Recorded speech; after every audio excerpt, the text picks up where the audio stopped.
People are amazingly ignorant. I'm just talking.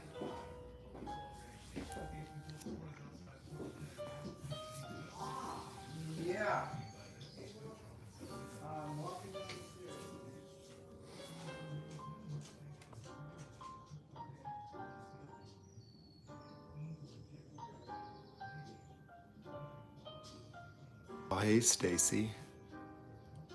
I'm gonna be right back. I gotta grab some water.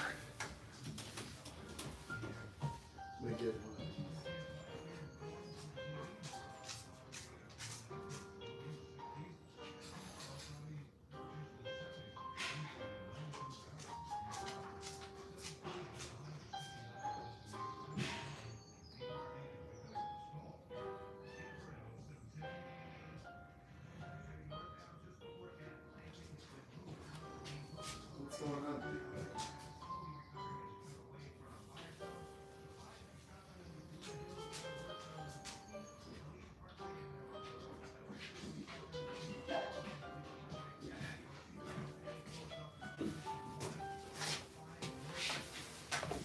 Oh, well, hello, everybody. Oh, I'm so happy I'm seeing myself on the live as well.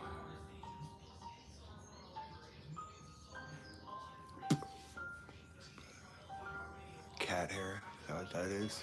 Cat hair.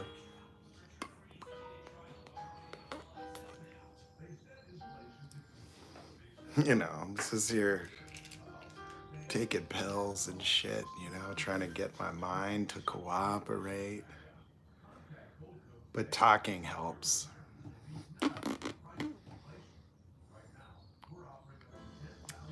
When I could just talk for a living, you know, that's why I gotta get more people that want coaching. I think that people get shy, they inquire. So I get a lot of people that message me for coaching, and then I've scheduled a few, so I've had a couple, but I don't think they really necessarily understand exactly what's involved. So when I start coaching people and then they pop back online into their little communities, it'll work out very favorably. Because that's like a forte for me. That's where I shine. We take the conceptual and we make it real. I'm gonna gaslight people into a different future, but like a positive gaslight. See, it's kind of like, it's like the opposite of, the effects of devaluation. I'm gonna go revaluation. It's like, when you go and you have to get your property taxes reevaluated. Well, that's my job, right? You've been in a tanking market, and we've got to just reevaluate the value of the property.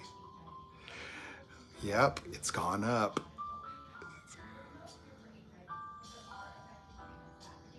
So, does gray rocking help? Yeah, of course, but you really want to get the gist of what it is, what the implications are, right? You see, you know, you have to understand what is narcissistic supply for one, and then two, what is real gray rocking? Because you see, gray rocking's not a strategy to win. Okay, so gray rocking is not a something you do to beat the narcissist. It isn't at all. Like, you got to stop competing for control at all costs. What it really comes down to is it's not externalizing any affect of their behaviors. You see, what I think is the biggest challenge is people conceptually understand that these individuals are mentally ill, but they don't really relate to that reality very well. That you continue to deal with this like a legitimate person that has some choice in the matter of their behavior, when they really do not. They actually have no choice. They make decisions, but you see the emotional framework guiding their behavior, and more importantly, what's at the genesis of the reality they live within, is deeply flawed. It's an inescapable paradigm of experiencing reality that these people are within. They're nearly robotic. You see, if it wasn't for your triggers, if it wasn't for you recreating your past childhood trauma states and then trying to survive and prevail and win and prove yourself and be good enough, there would be no glue to the relationship. That it is merely your attachment to fixing yourself and overcoming them that keeps you engaged. And that is the trauma bond. That the trauma bond is nothing but ordinary vicious circles of human existence being put into overdrive by a narcissist. The narcissist is like somebody that orders room service and keeps sending it back to the cook. Nope, the eggs are running. Nope, the pizza's burnt. Nope, it just keeps running them all day, just like ding, ding, ding. They just keep pushing the button over and over and over. A narcissist is your own personal front row seat to like Karen videos. Like, you just married a Karen, that just, you can't do anything right and they just want to complain and that they're just so toxic that's it. It's all you get. It's all you get. And the thing about it is like, see, if you were to change them, okay, let's just say that you somehow got them to act the way that you would like, because why do you want them to act different? It's so you can feel different. Because how you feel is, in your interpretation, has something to do with them. Well, why would that be? Well, they trigger you. They make you feel like you're not good enough, and therefore you look to them to make you feel good enough. That's right. That's the whole nature of a trigger. When a lion gets triggered by a fight or flight in the world of the lion, what caused that? Well, the hyena. That's what triggered the lion. And now the lion has to fight or flight. It either runs away or it eats it. But there's a cognition involved. It has to evaluate the situation, the circumstance, make a determination. There is intelligence involved. Well, that's the same thing as a trigger. Why do you think people are under so much stress? It's stress hormones. That being triggered is having your fight or flight sympathetic nervous system activated to an external threat. And in the human being, we have taken those external threats and we have modified them into structures of personality, into vicious circles where instead of being triggered by a hyena, you're triggered by a I'm not good enough. And that I'm not good enough is a circumstantial phenomenon of interpretation. The right combination of words, the right letters on a piece of paper, somebody's facial expression and disapproval is all it takes. And then how do you get rid of it? Well, you either avoid it, which would be running and hiding, or you fix it, or fix yourself, or address it. Well, a narcissist is like having a hyena that's really a cyborg that the lion can't destroy. And so it's staying triggered, trying to kill this thing and burning itself out in the process. That's, the lion will stop feeling like a lion when it can't destroy the hyena. It'll be, what's wrong with me? Am I not good enough? Imagine a T9000 hyena. The lion would get really tired of that, wouldn't it? Can't do anything. Well, if you get a robotic narcissist, which is really just a giant Teddy Ruxpin invalidation edition, like you push the button, can we be friends? Hi, I'm Teddy Ruxpin. Can we be friends? You get the narcissist edition. It's like, hey, you're not good enough. Hey, your cooking wasn't that great today. Hey, I don't know about that promotion. I think it's a setup.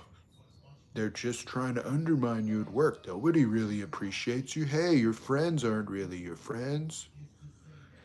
They're just hating on our relationship. And so you done got yourself a human invalidation T9000 robot. It's virtually artificial intelligence, pre-programmed with every form of dismissive behavior, every form of passive aggressiveness, every form of denial, deflection, gaslighting. And then it can go into hyperdrive, full robotic injury mode, seek and destroy mission. Destroy the evidence, destroy the truth, belittle and dominate your reality until you're just in confusion so that you can't say things that are factual anymore. So that you're too busy in a trauma state because your dad yelled at you when you were 5 and it made you freeze. And so they just figured that out. If I act really angry, she's not going to keep asking questions because they're just trying to prevent an injury. They cannot coexist with people that are not triggerable. They require people pleasers because nobody else would put up with that.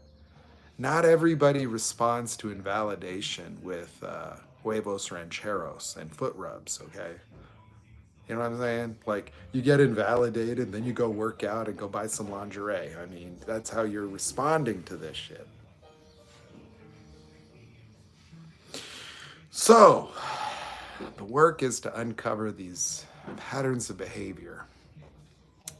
And, it's not a surprise that many people that are survivors, this isn't their first rodeo with narcissists, is it? No, you ask questions. Well, I think my dad might be one or my mom. And it's like, do you think that there's a correlation between the way that you developed at home as a child to make your mother happy and get her approval as a way to try to help her regulate her emotions so she would stop invalidating you? And the only way you could do this was by absorbing the devaluation and then trying to make her happy because they trained you. That they don't react to back talk, do they? No. They don't react to questioning the motives of their behaviors or their punishments. They punish you for being punished by them because if you react, it's like, I'll give you something to cry about, or there's something wrong with you.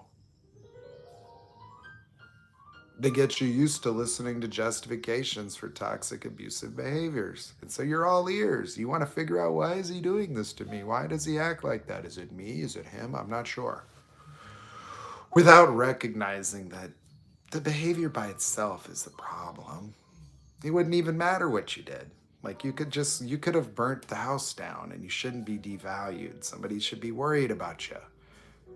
Like, it should be acknowledged that you're trying. I'm sorry you're not a Michelin chef, okay? Or a chauffeur or an adult babysitter.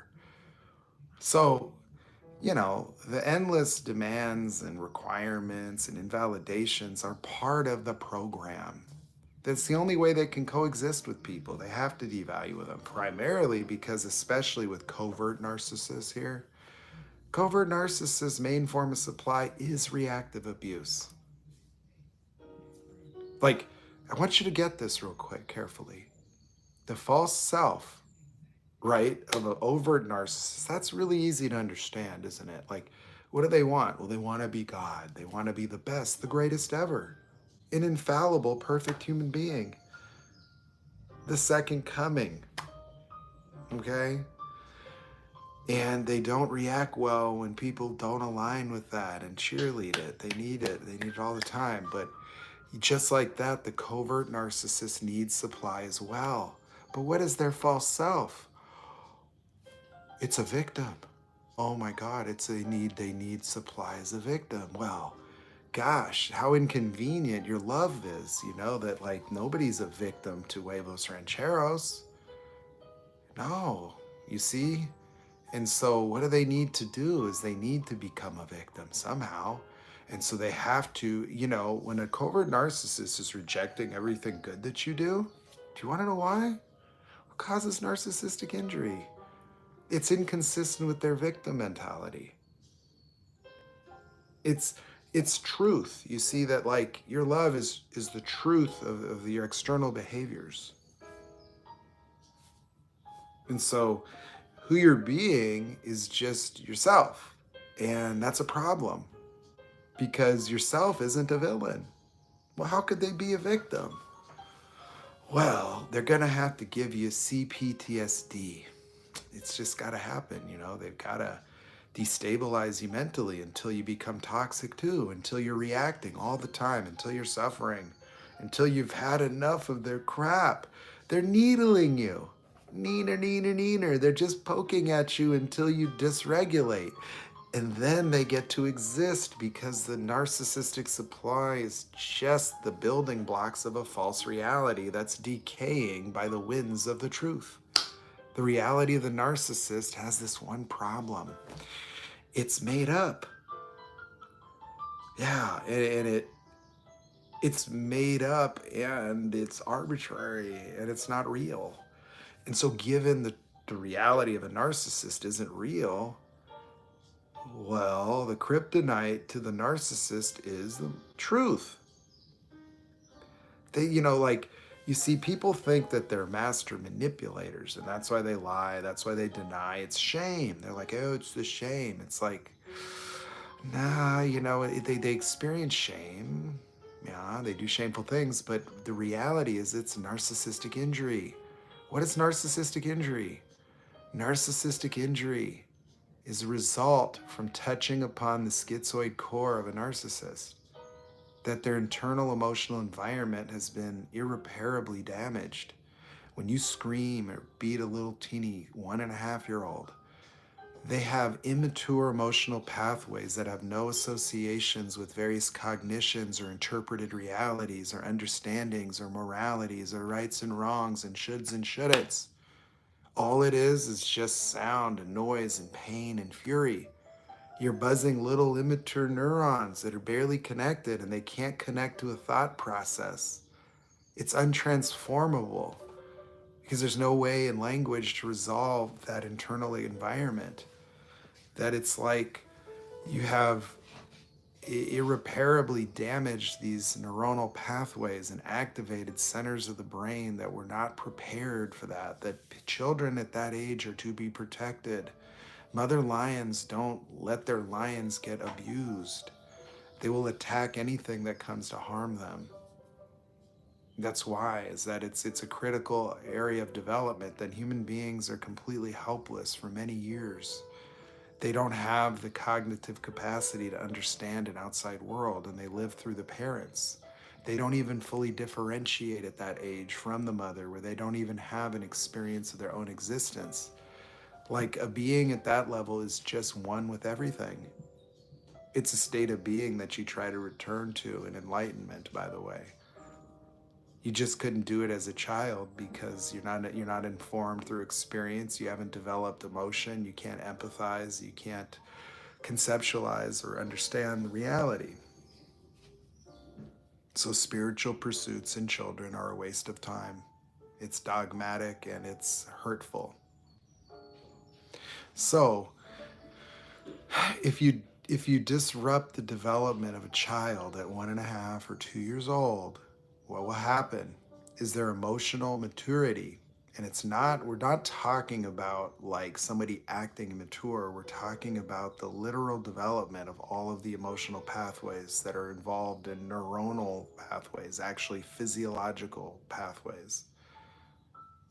That the mind is active in pattern recognition and trying to discern objects where they can't even recognize a triangle from a square. And you're going to traumatize them by screaming at them. That's the voice of God, that the voice of the dad and the mother are the world. And so they create a dissociation because they cannot handle the experience that is fallen upon them, that they cannot even comprehend it. That you just trigger all of this pain, all this fury, all this helplessness, and that becomes a fundamental relationship to a world outside of that human being.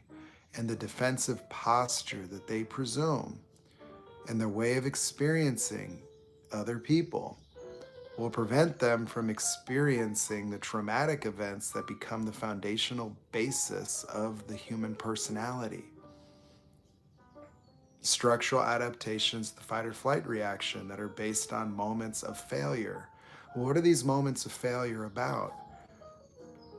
They're about the development of the ways of being that constitute one's identity. That before this process, the being is just an open being, that children are just running around, tearing things up, trying to stick shit in outlets. And they have the very first moment, an original moment, the first trigger, their very first trigger.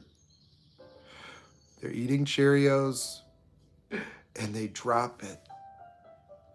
And their mom goes, "Sammy, what did you do?" And the kid panics. For the first time, he experiences a trigger.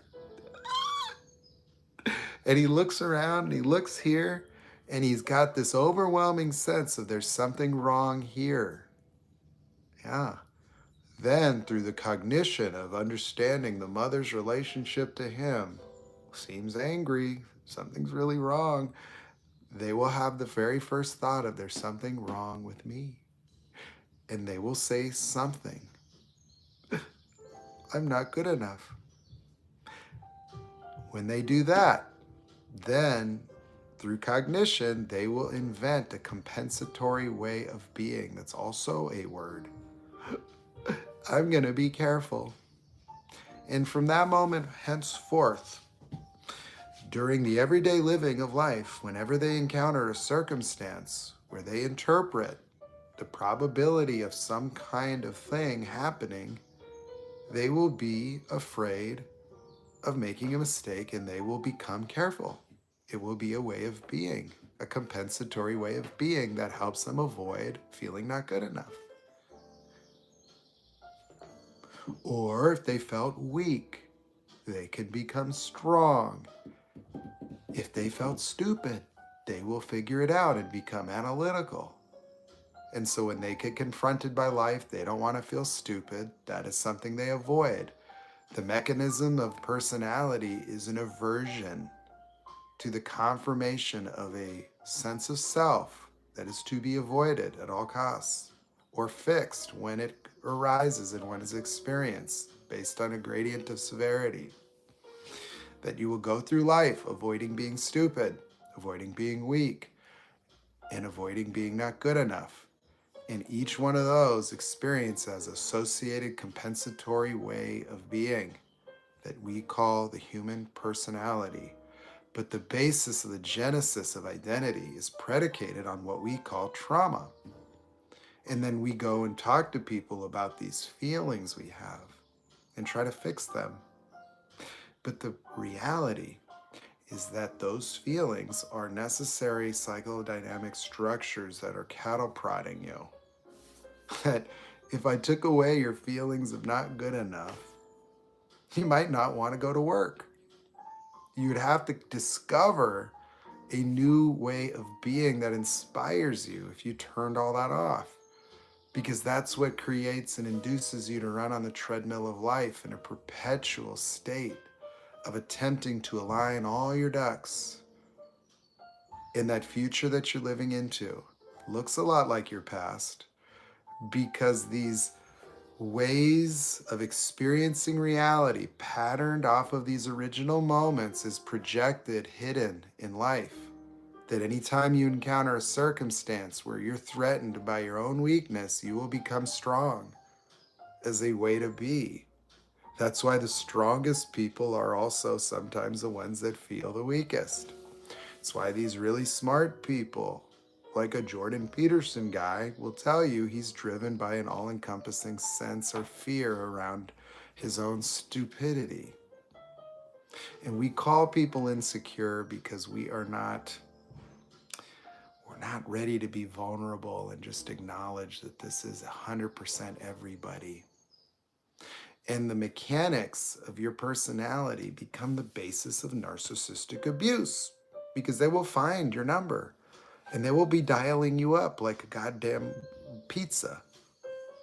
Hey Domino's, I'd like to order a not good enough, a weak, and a stupid. Okay.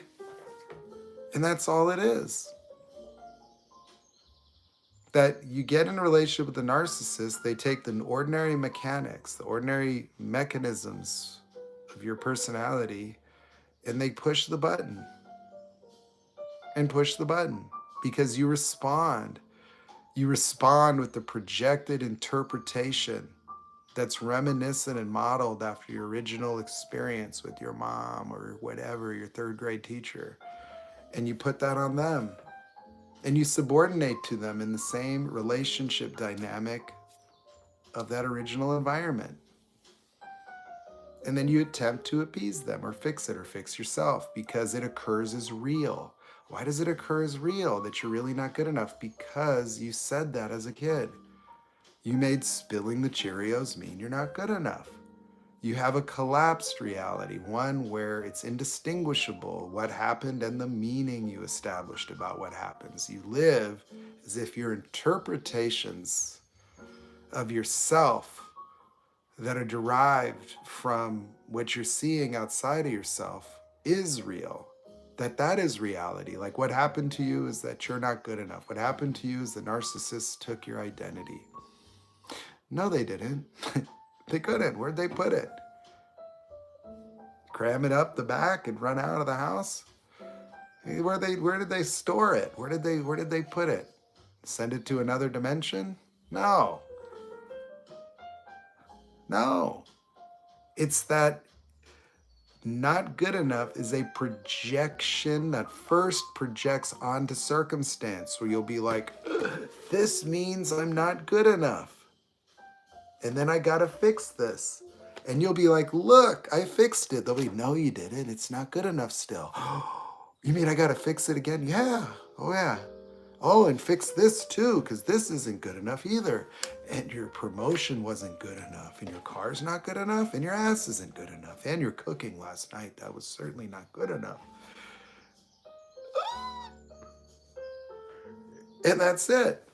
And so you keep projecting, I'm not good enough every time you get triggered, and everywhere you look, it just suspends you into a different interpreted view of reality. Because you see, you've been building your reality like a hamster in a cage.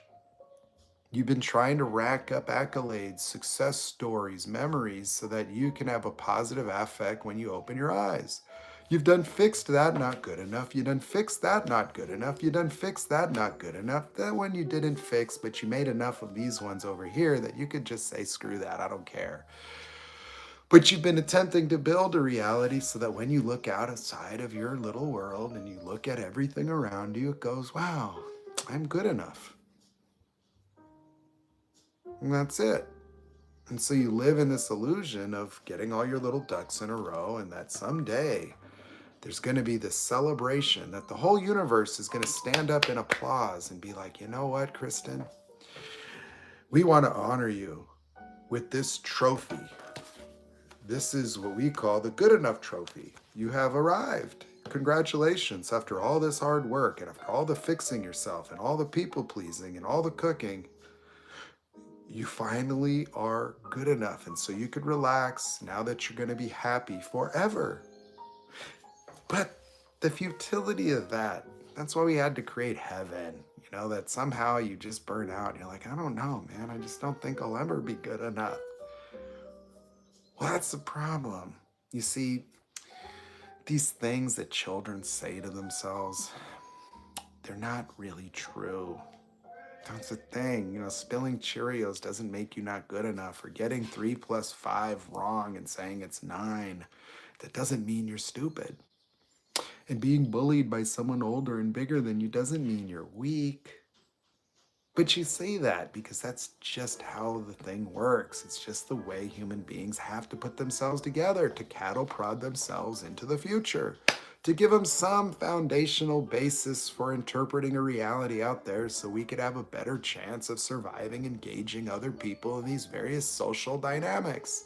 Human beings didn't live very long. They didn't have the opportunity to reach full blissful enlightenment before their rotting wisdom tooth took them out at the ripe age of 23.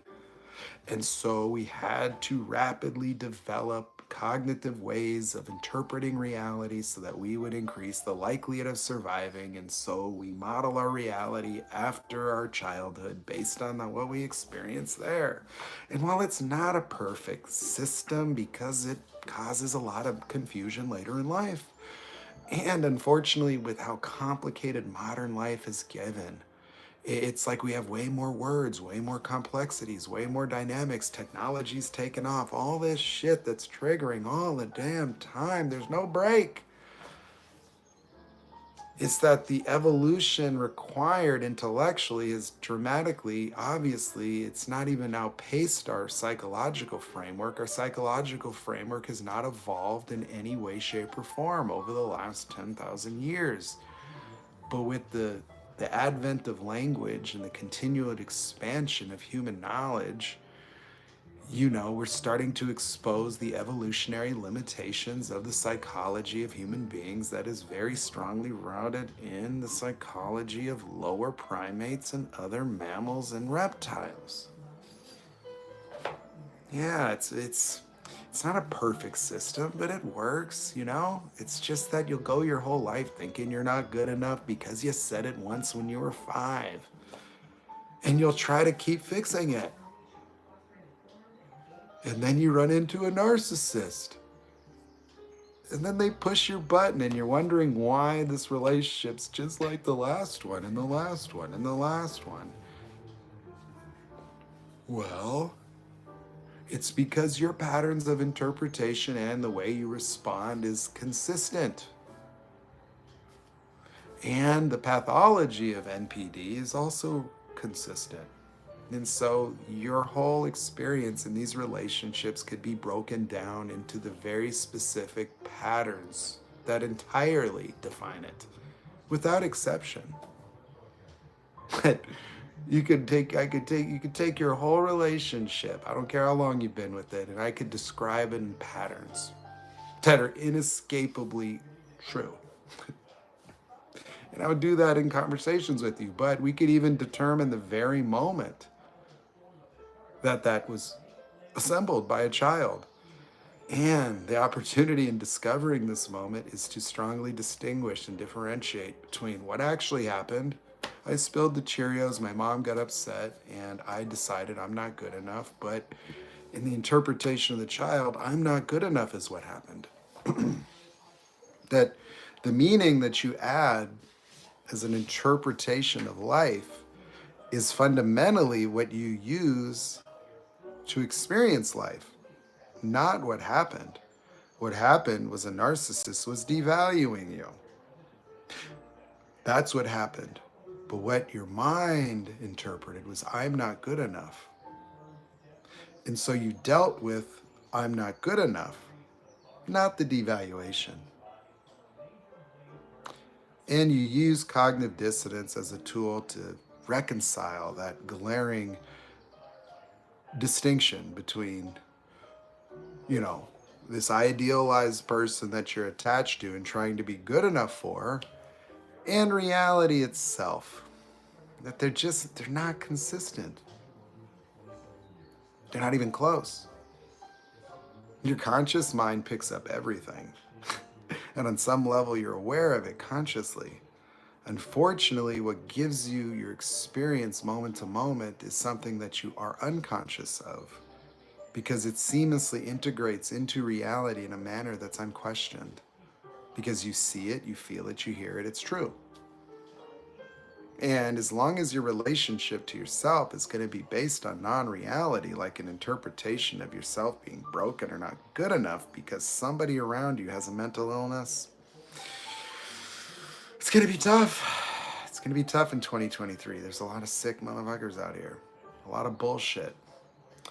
So it's important that we start to work to distinguish these things and separate ourselves from the very stories that we live with, that you still live with all this drama and saga about your life, with everything about your life somehow meaning all these different things about yourself, and that's weighing on you and impacting you, and it's self-fulfilling. That's the odd thing about it, isn't it? That carrying yourself is not good enough and trying to become good enough, and sometimes being avoidant of it, being the embodiment and beingness of not good enough in life has a way of affecting your results.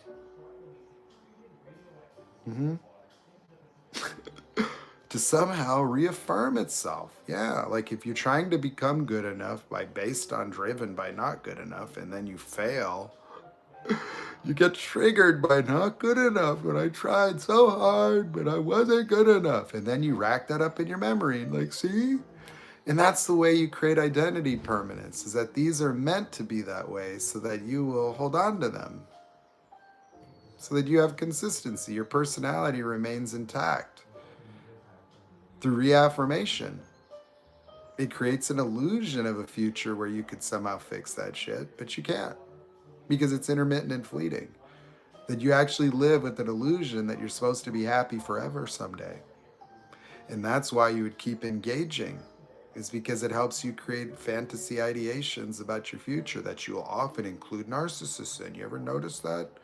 You meet someone, you start falling in love, and you're already planning your vacation getaway and honeymoon and shit. Well, then you live into that. And it's happy. And it's like, if I keep doing this, then I'm going to be happy. And so I'll keep people pleasing and do-do-dee-do-da-do-do-do. And then disaster strikes. It happened again, another discard. Not good enough. And then you're stuck there because not only did they discard you, but they then told everyone else you're not good enough and crazy. Oh, and you're crazy. And they done devalued everything about you too. And so now when you look out, it's like, I'm not myself. I'm just always not good enough now. And I don't see any way out. It's just too much. It's too much not good enough, you know? It's just like unsurmountable self-invalidation. That's why you need a savior or something, or another person to love bomb you out of it, because it's just like you're so stuck there. That's why I need people to believe. I need somebody to tell me I'm good enough. Well, I'm not good enough. Trying to become good enough is merely a vicious circle. It's like a Chinese finger trap. The more you engage it, the more you're stuck in it. Everything you do to try to become good enough honors and validates that you're not. You give validity to it by operating on top of it, consistent with it. That if you're motivated by the feelings of being not good enough, the actions that you do validate the invalid proposition that you are actually not good enough. You want to understand that that is a way of being. When somebody says, I am not good enough, that's like they're calling themselves a name. It is a way of being. That there is a way of being called good enough, not good enough. It is a way of existing and interpreting reality and responding that has a personality to it, that has a way of trying to mitigate it. For a lot of people, it's being nice.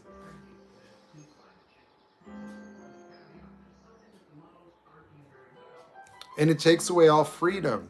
It takes away choice in place of decisions.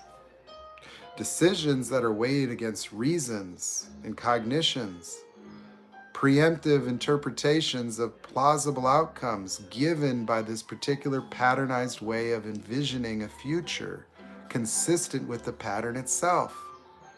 That if you say no, they're going to get mad and yell at you. And if you say yes, you're going to be stuck doing something you don't want to do. And so you weigh it out emotionally. Which one's going to hurt worse? The invalidation of slavery to somebody that will never are saying no and listening to an adult temper tantrum right now in the moment.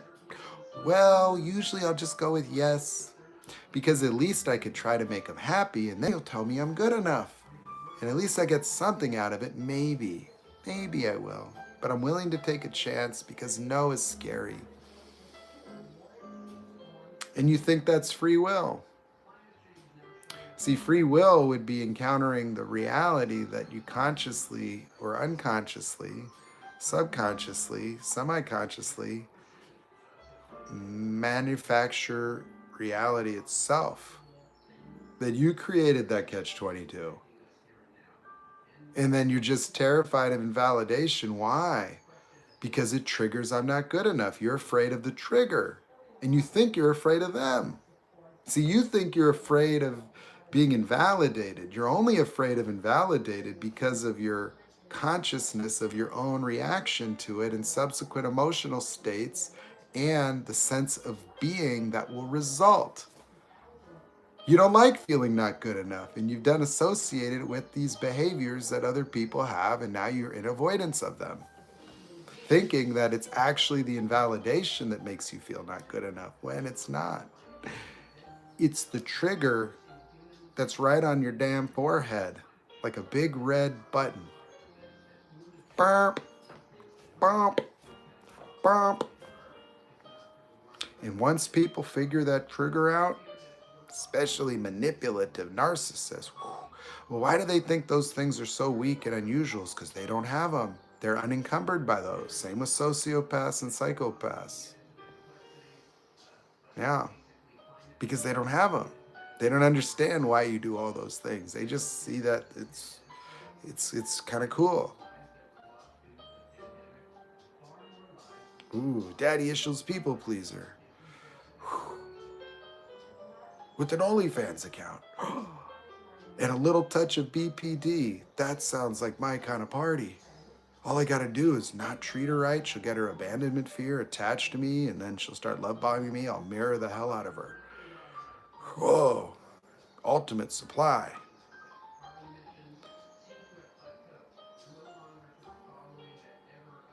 That's it. So they're mechanically different. They need narcissistic supply. And then the rest of the things that seem like normal human frickin' behaviors are emulations. Emulations. They're just trigger ammo. They're just doing target practice on your triggers. Ooh, let's see if we can give her a text message. I'm going to just shoot over a not good enough real quick. She's starting to get happy. Uh-oh. That's threatening. She gets too self-aware and present. She's going to start to associate this misery with me. Start thinking I'm the problem. And that's the worst thing that could happen. If I become the problem, then I won't have my supply. So I got to keep triggering them and keep telling them it's their fault and take no responsibility. And they just keep going with it. So it works. And it works like a charm. Why? Because you guys lied to you. You both cooperate in lying to you. So you want to believe that you could be good enough, you could fix your life, you could have happily ever after, and all the things that you dreamed about and put in the future when you idealize this person or idealize them. And so you want their cooperation. And so you want to believe the bullshit. You want to believe it.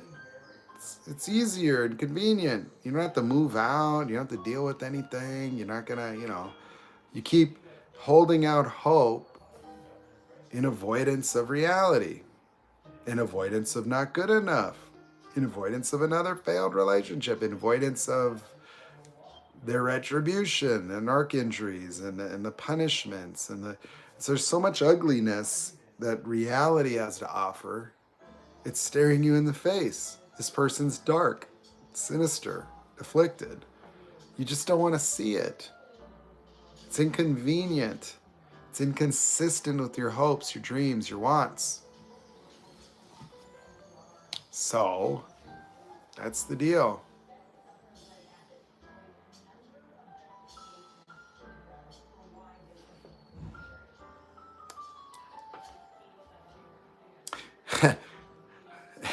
Any questions?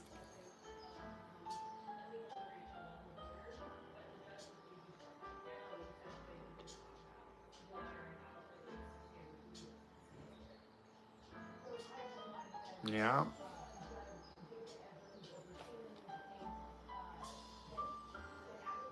Oh, hey, Veronica. Oh, good night. Ella's gone. Hi, Lighthouse Society.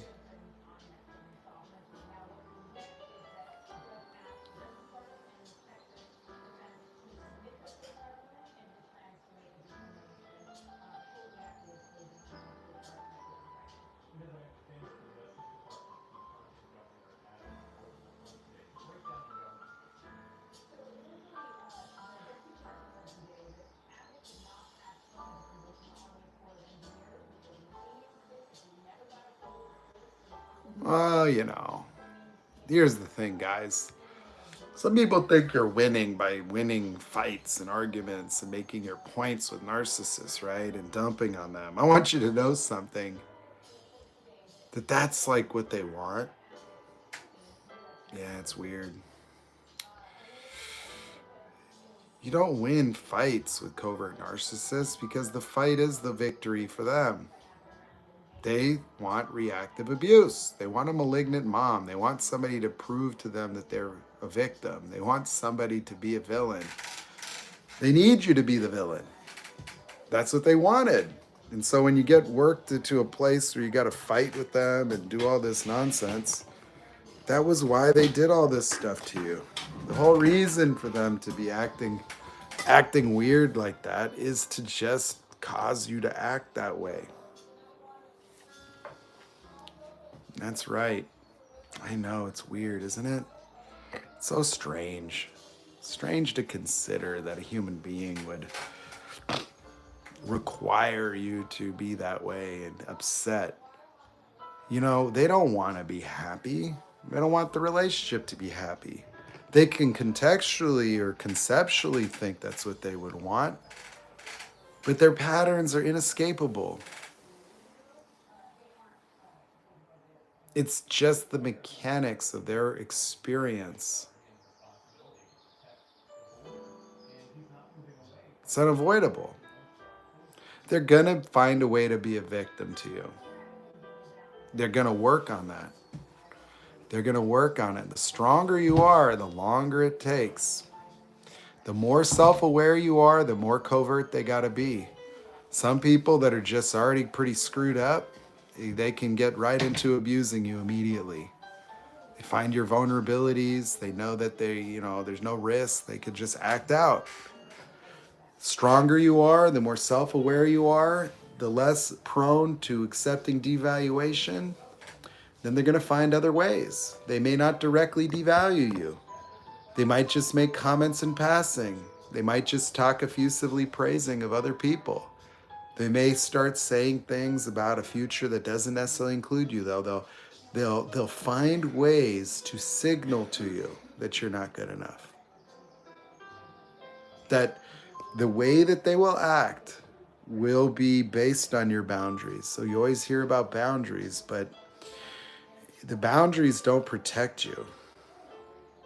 Your boundaries need to be based on observing the boundaries of others, that certain behaviors are just out of line no matter what. See, like you as a people pleaser live like you're the jury. You're listening to evidence. Like you're going to convict yourself as not good enough and you need to hear the evidence. And so you get devalued. So this person's prosecuting you. You're not good enough. And you're like, oh, hold up. I need to see the evidence. We've got to make sure the punishment fits the crime. And you'll read it. You'll be like, you're right. I'm not good enough. Carry on. And it's like, nah, man. No, wait a second. It's abuse. The reasons don't fucking matter. You always want to know, why do they do this? Why do they do that? You want to talk to them about why. It doesn't fucking matter why. It's that they did it. That's a problem. It's like, that's like the referee asking the basketball, why did you get the ball out of bounds? Why did you foul him? Why did you do it? It doesn't matter. You call the foul, you shoot the shots, you take the ball out of bounds. There's rules. There's rules to these things. Like there's rules to a marriage. You don't cheat, you don't do this, you don't do that. People violate the rules, then they've broken the game.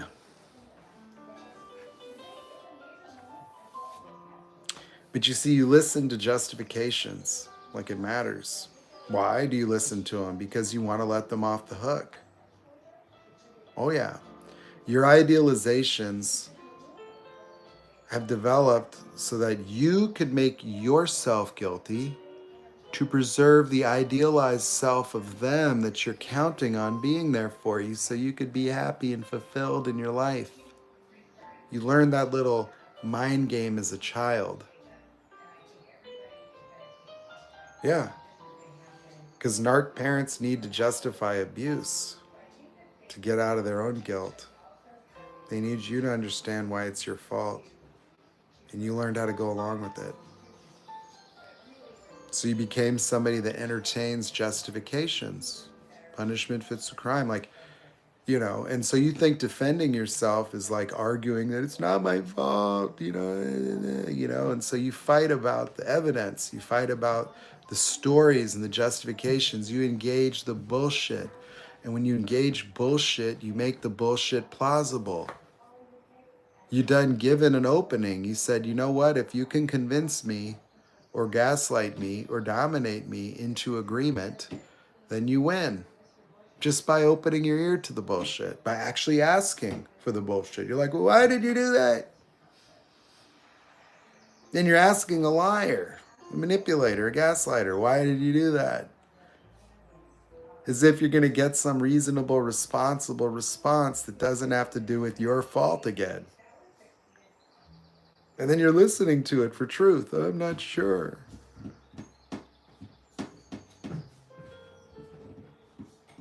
So the moment that you engage liars in a debate about reality, you've done invented the plausibility of their version of events.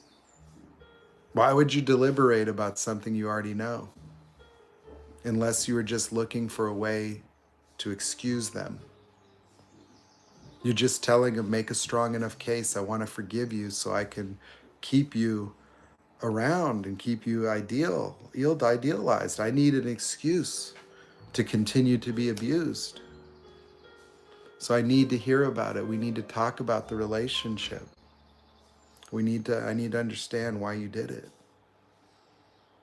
And then you make excuses. You rationalize. Oh, he's traumatized. Oh, this, oh, that. So you'll explain away how this happened and why it happened to make it okay. To excuse it. And so you have all these strategies that are really just about preserving your idealization that you depend upon to feel good enough about yourself.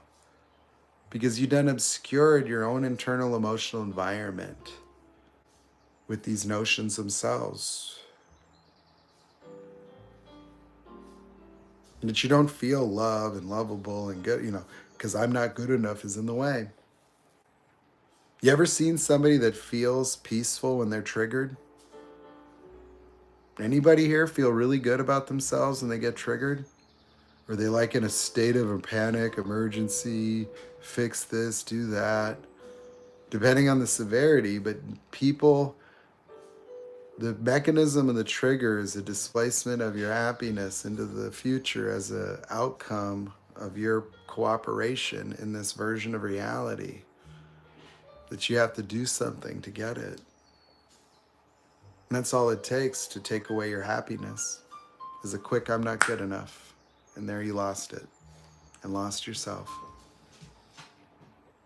And you think you got to do something to get it back. Oh, they took it from you. Oh, yeah. Well, he told me I was not good enough and discarded me. And so he took that from me. Well, that's how he took it. It's called he triggered you. And you're just still triggered. That's it. Nothing more. And that's why you're so exhausted, because you just had your sympathetic nervous system in overdrive. Those are fight or flight reactions. Yeah. A lot of adrenaline, a lot of norepinephrine. Yeah, it's tiring, man, trying to fix yourself all day long. It's fucked up, man. Then you do it and it doesn't work. I mean, God, what a mind fuck, right? You know what I'm saying? Like, God, it really was good enough. And then you let them tell you it wasn't, and you went with that. I mean, boy, you got to knock that off. I'm sure it could,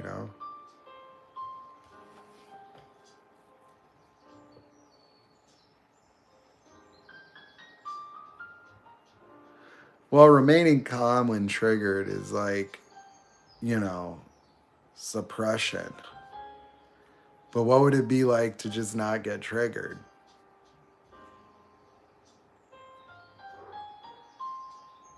What would that be like? Like, do you know not everything triggers you, right? Certain things. Very specific things. Very specific.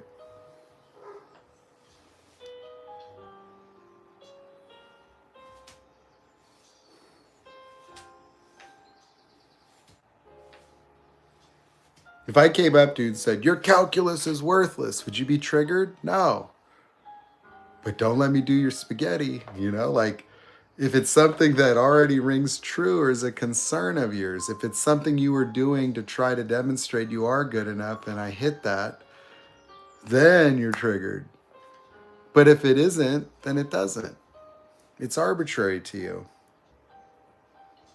And so your mind distinguishes what to trigger you and what not to, based on what's modeled already or based on what you're already dealing with.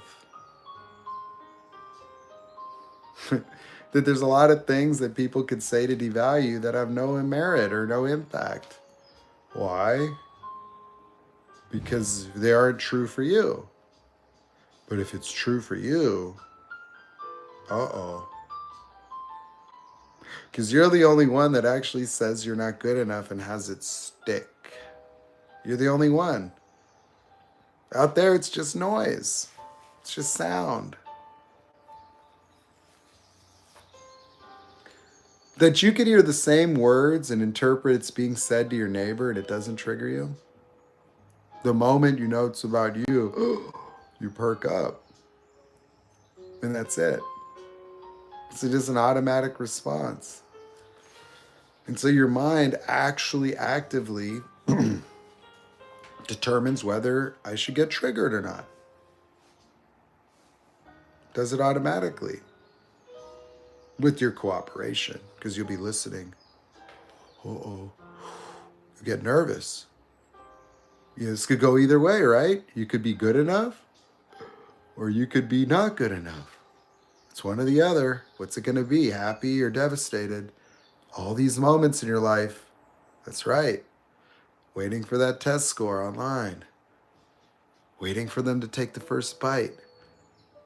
Waiting for them to look at how you look. Whatever the case may be. You're listening for perpetually, am I good enough? You listen for it. You scour for it. You are on a self-validation and invalidation Easter egg hunt your whole life, and primarily fixated and focused only on the things that you get that from and don't get it from. Like, that's what it's all about. You done turned your life into like one of those Tough Mudder or like an obstacle course. You basically landmined reality. You threw them all out there yourself as a child. You said, I'm not good enough. And then you invented a future where you would have to work to become good enough. And your mind automatically interprets everything about whether it is or isn't, or it's irrelevant to that. But boy, do you sure focus and fixate on that one thing that made you feel not good enough. And you're just locked in. And you hold on to it. Just holding on to that. Ruminating over it.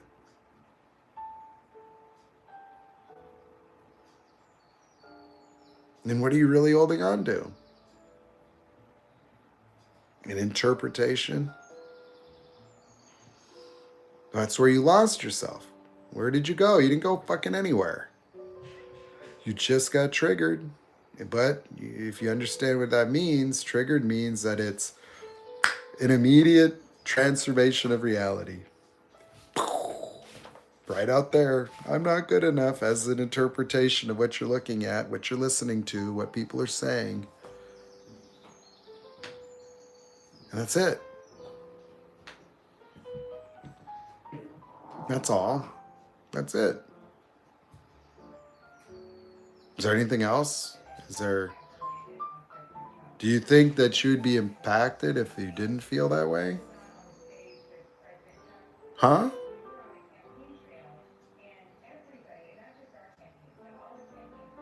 No. I mean, if people said things to you and they didn't trigger you that way, you'd have freedom. You'd look at their behavior and be like, hey, that's not good enough. Your behavior's not good enough. Or you just look at it like they're an imbecile. Like, get your shit together and grow up.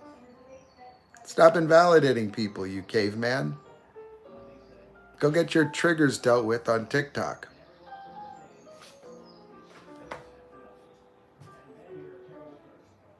You wouldn't be compelled by it. It's idiotic. And you don't need the invalidation. And in many times you're triggered without invalidation. You're just triggered by anything that causes you to experience yourself as inadequate. And it's real heavy. Uh, I'm broken. Yeah.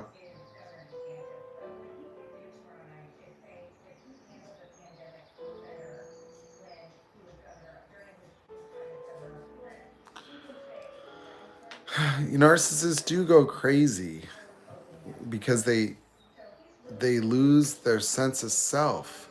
The narcissist without the ability to cause an affect in your emotional states, positive or negative, lose control.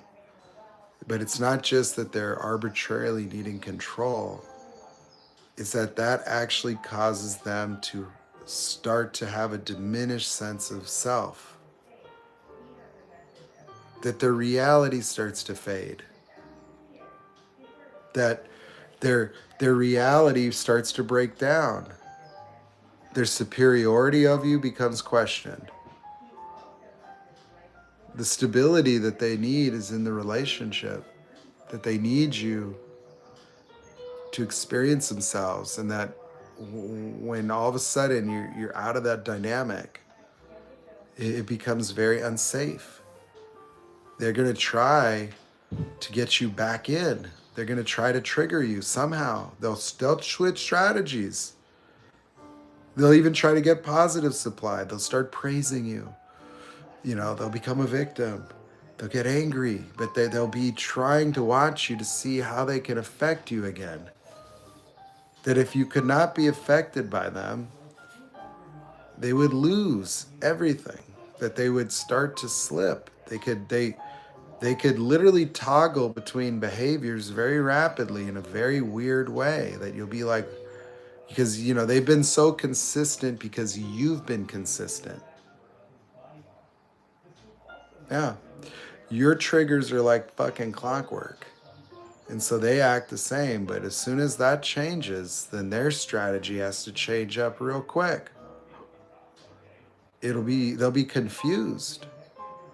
They won't have seen that coming. They'll have to create something else. That these are pretentious ways of existing. Like their behavior, as much as you want to be offended, as much as you think it's real. I keep hearing people saying that their narcissist thinks this, and when he feels that, and this and that. It's like, no, he doesn't.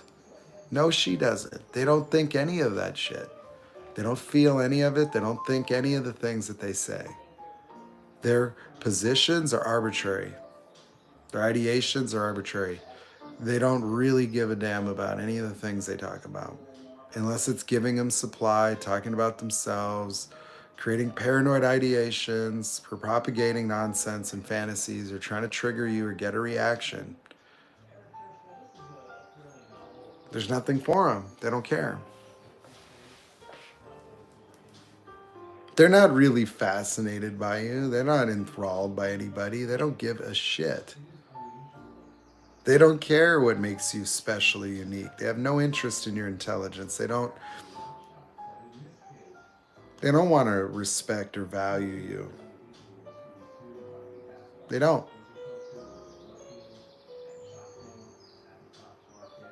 Why would they? It's got nothing to do with what they need.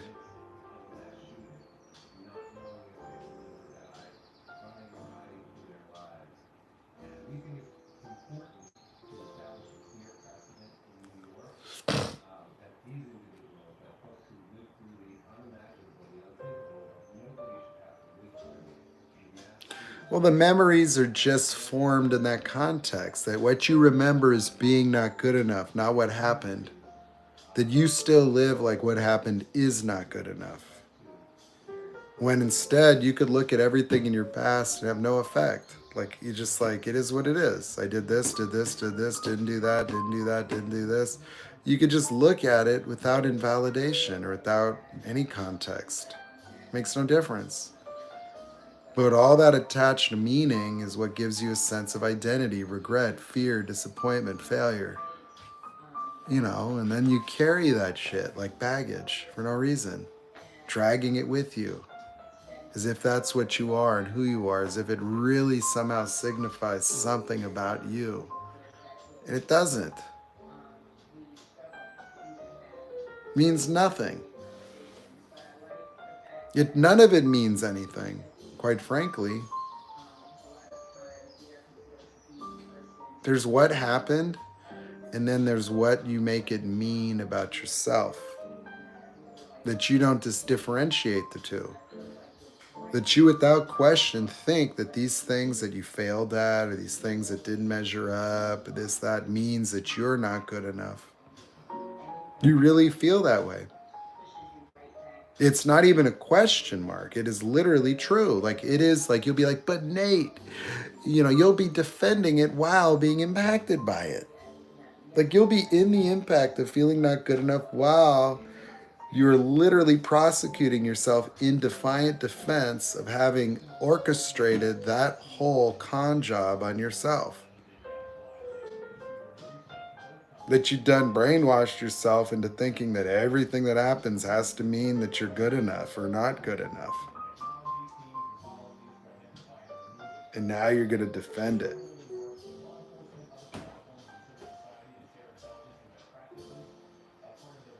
Why would you do that? Well, just like a narcissist's false reality, you have a false reality. It requires agreement. And you're afraid of reality without it. But what's weird? Is if we destroy your false reality, which is you're not good enough, that's what that is. I want you to look. Your fucking reality is just as fraudulent as a narcissist's grandiose reality. You live in a fucking reality that says you're not good enough. You know how ridiculous that is? And you suffer because you reflect off of it. It's just as false. And you know what happens to you when we break it? You fall into your core as well. That's right. But you know what your core has? Oh, it has love in it. It has peace. It has sadness. It has anger. You'll have to experience whatever's been hiding in there that you've been suppressing by making everything about yourself. The people that have done some of the exercises, that's what they don't know is actually happening. That they're actually blowing a hole in the nonsense of their reality. That you're like a narcissist's grandiose reality of their awesome exceptionalism is as real as your reality that says you're not good enough. And that's why they say the truth will set you free. What truth do you think sets people free? Well, what do you think that they're really talking about,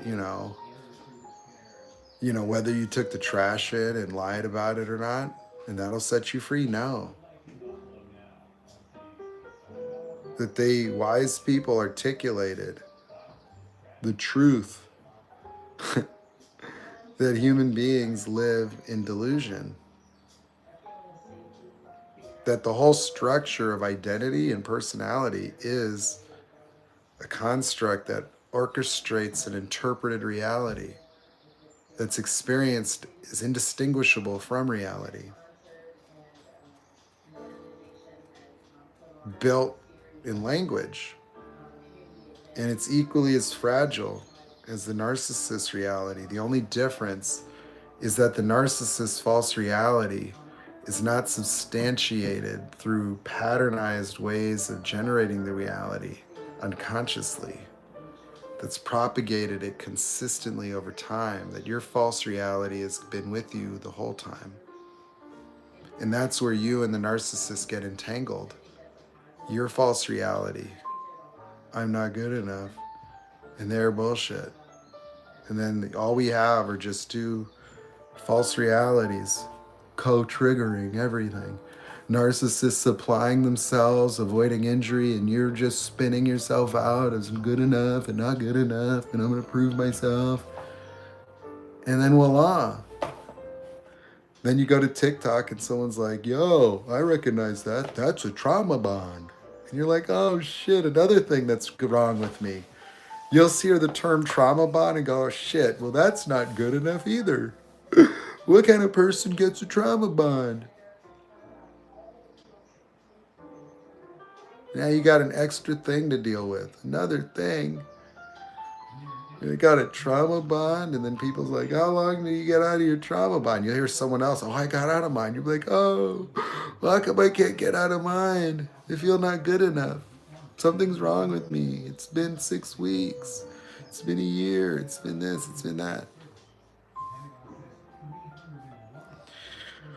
Well, there, partner. Sure do take everything personally, don't you? Gosh, it's all about you. And you're damn not good enough.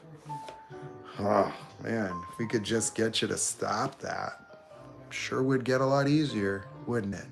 I wouldn't have to keep talking. Why do you think I have to keep goddamn talking? Because you guys are just sort of, I'm not sure. It sounds like it makes sense. He explains things so well. I'm not ready yet. I don't want to let it go.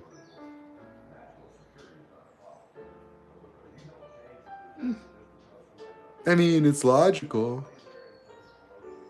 But me, I'm different. You see, I really am not good enough. I mean, you know.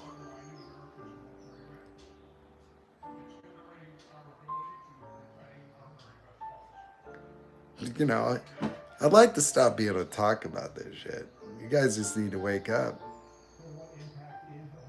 Like, make it easy for me, man. We're at 72 minutes. Somebody just tell me, Nate, I'm done being not good enough forever, okay? You're letting it go. You know what I'm saying? Like, why do you think I'm on live all the time? You know, it's like, got the same 10 people in here. Not quite sure yet. I don't know. I think I am not good enough. I got triggered again, like, hey, I'm arguing with your stories. I'm fighting against your preservation of nonsensical notions of self. Like, okay, anytime, anytime.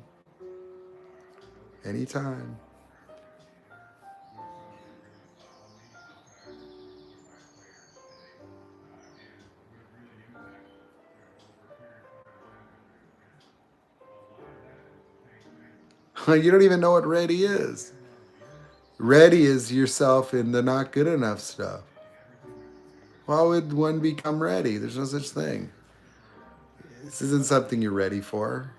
It's just a transformational conversation that is not a general part of your healing journey.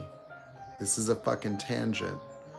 This is stopping your trauma bond train to nowhere and saying, hey, we done hijacked this trauma bond train. We're shutting it down. Hands up. This is a heist, and I'm stealing your not good enough nonsense and taking it with me. Everybody empty out your subconscious right now, okay? Everybody empty out your subconscious. This is a stick up. That's right. We're looking for all the I'm brokens. I want all the not good enoughs. Okay, lady, I know you're loaded with them. I see it in your face, okay? Let it all out. Give it to me now. You too, miss. That's right. Stop fumbling with your phone and purse over there. I want all the not good in us. Hey, you, I see that over there. I saw not, I'm a broken one. Okay, we got a broken one over here. Empty that shit out. I mean, what the hell do I got to do? I just got to be a bandit? I'm going to get a bandana and just start, you know, start yelling at people.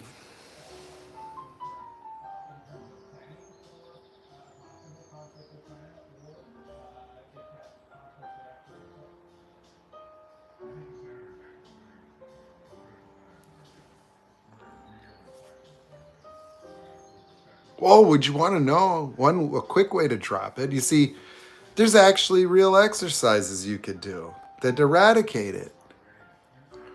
You see, like, this isn't conceptual. This is what I did. You're like, how did you do that? That's what I did. Oh, yeah, and I've done it many times. Like, if you want to experience the freedom to communicate, to just, people will think you're confident, but you're just unencumbered by concerns about being good enough. And so your mind is just way freer, you know? That if you weren't all bound up by your fears and concerns and anticipatory failures and things, it wouldn't be in your way. That's the whole basis of obscuring reality.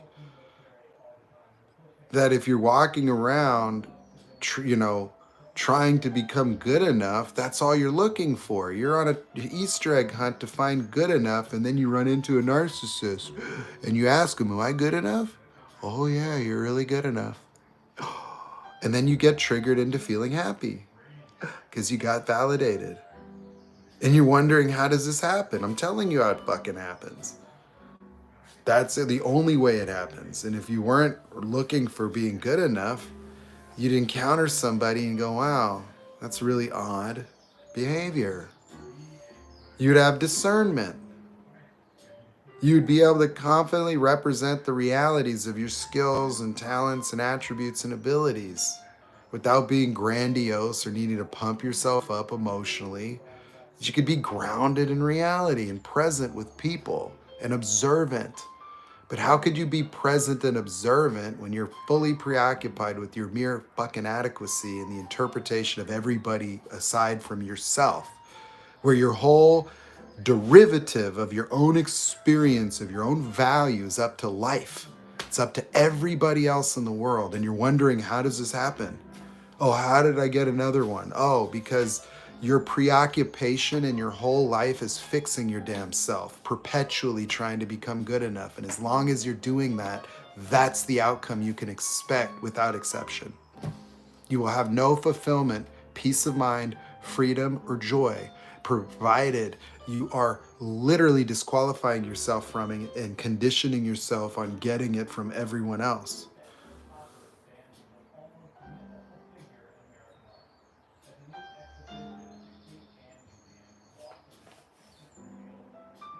If you weren't looking for that, you wouldn't find it. That's what you're looking for.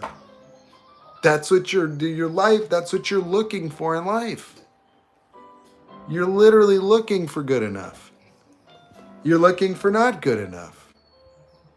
You're looking for either or. You're looking for, what does it mean?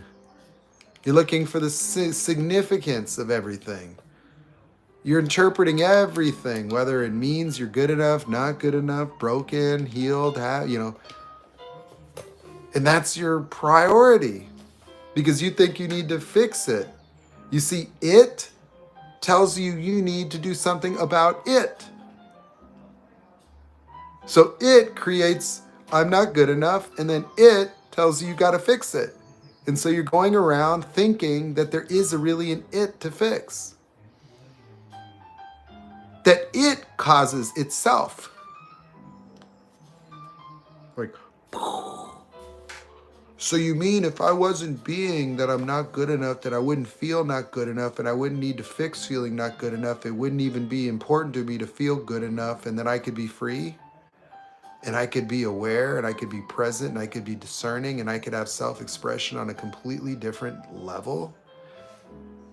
Because the fear wouldn't be there and avoidance of being not good enough, that it wouldn't mean anything, that what people thought of me wouldn't carry any weight. It would merely inform me of the way they think and feel, and I would be able to assess their being and qualify them based on that, not based on merely how they make me fucking feel about myself. That if you're going to go through life and everybody's values how they make you feel about yourself, and wondering, why do I keep making mistakes? Because you're like, listen, hey, let me give you the secret. If you could make me feel good enough, I'll tolerate anything.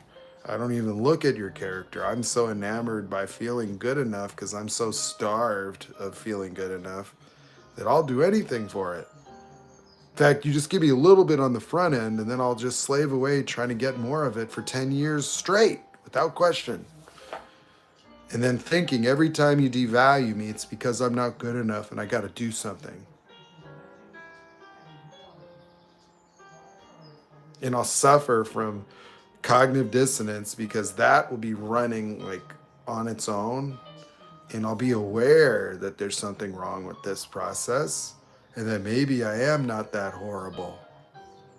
But I'll know that, but I'll still be stuck. And I'll still be stuck like, am I good enough? But am I? But I need to hear it. Let me off the hook. Tell me it's not my fault. Just admit what you did wrong so I can stop making it my fault. I need closure. I mean, I know that I shouldn't, but I don't understand why I feel this way. Well, I understand.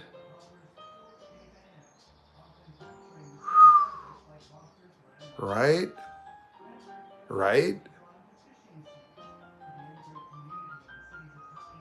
Is there something I said that it sounds a little not quite hitting home? Huh? So you could get it like, see the little exercise of having people say, I give up the right to have the complaint that I'm not good enough in my life forever. For some people, that will change their life forever. Just saying that. Some people, they're going to have to do a little more, because some people don't want to let it go. Some people don't have any grounding in reality absent that they're terrified. They wouldn't even know what to do if they didn't feel that. They're so like, that is their reality, right? And so we're attempting to disrupt the very fabric of the way you experience life. That's an experience that you think comes from outside. It becomes the basis of what you experience in a day-to-day reality. So this isn't just about correcting how you feel or what you think about yourself. It's not a positive affirmation.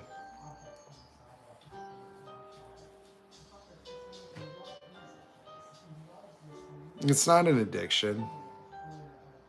It's a personality. That's what it's called.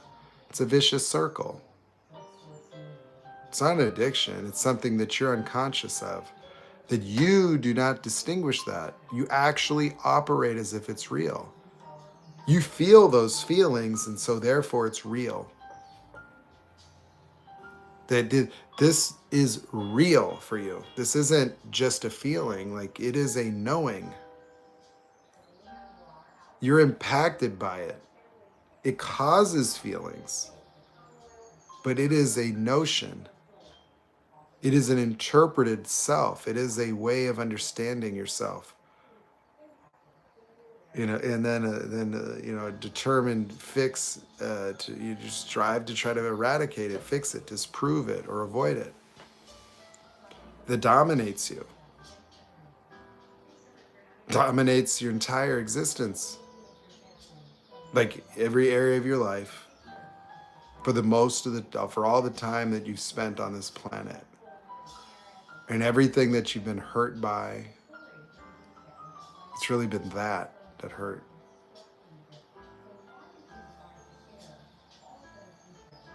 All those things happened. But what never happened was not good enough. That didn't happen. It can't happen because it's not a thing. It's not a reality.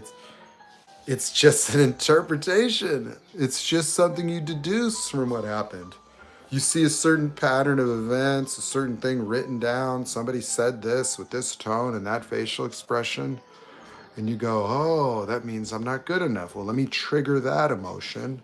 And so your brain has a automatic way of generating a feeling and interpretation consistent with some observational pattern or something that you saw. Oh, God.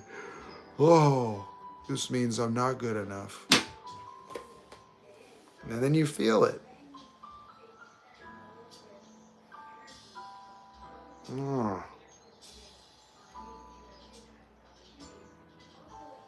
So,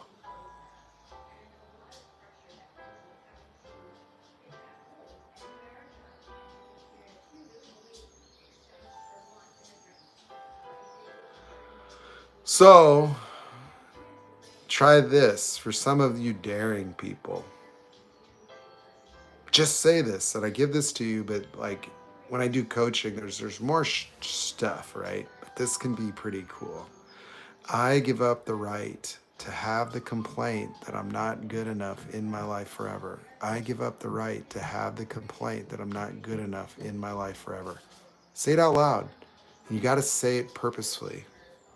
You don't have to believe, it's not to convince anything. You just declare it. It's a declaration. And it's real helpful to do it in the mirror. Be with yourself. Force yourself to be present and force yourself to become present to your own internal environment. Just notice. Just notice. That's all you're supposed to do is notice what happens. Say it. I give up the right to have the complaint that I'm not good enough in my life forever, right? In my life forever. Because you see, it's also in your life. In your interpretation, it's in life. Like life makes it happen. Like you see it, you experience it, you interpret it. Yeah, there you go. So you just do that. So I want anybody in here that wants to, I would urge you to do it. That's why I'm here. You see, I'm not here for no reason. I'm here so somebody can get their life. Somebody can get freedom. Somebody can eradicate a trauma bond. Somebody can wake up and go, holy shit. Holy shit.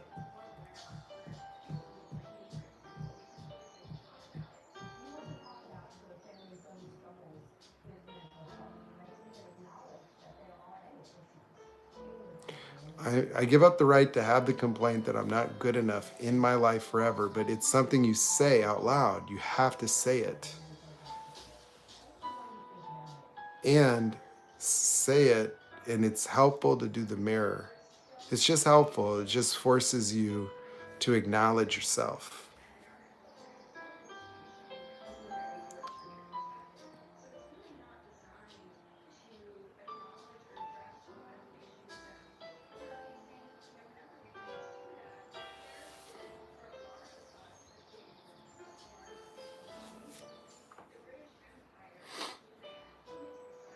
See, like I like psychology and I want to study it.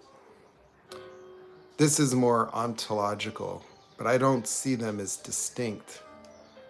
Like I just see that ontology to me it's a little more like studying the DNA of being, and psychology for me would be studying the tissues, like the patterns, you know, logically explaining things, and how they come to be.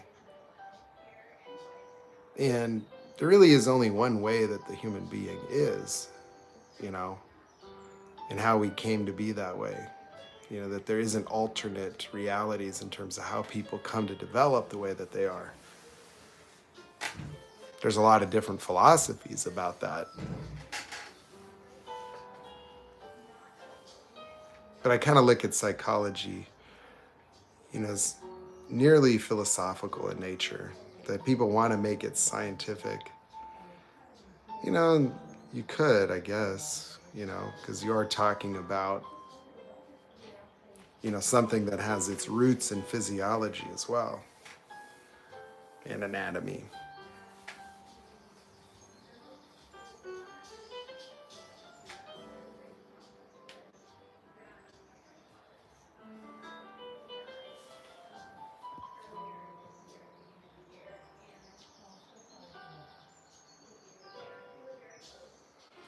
Because the psychology can explain something, you know,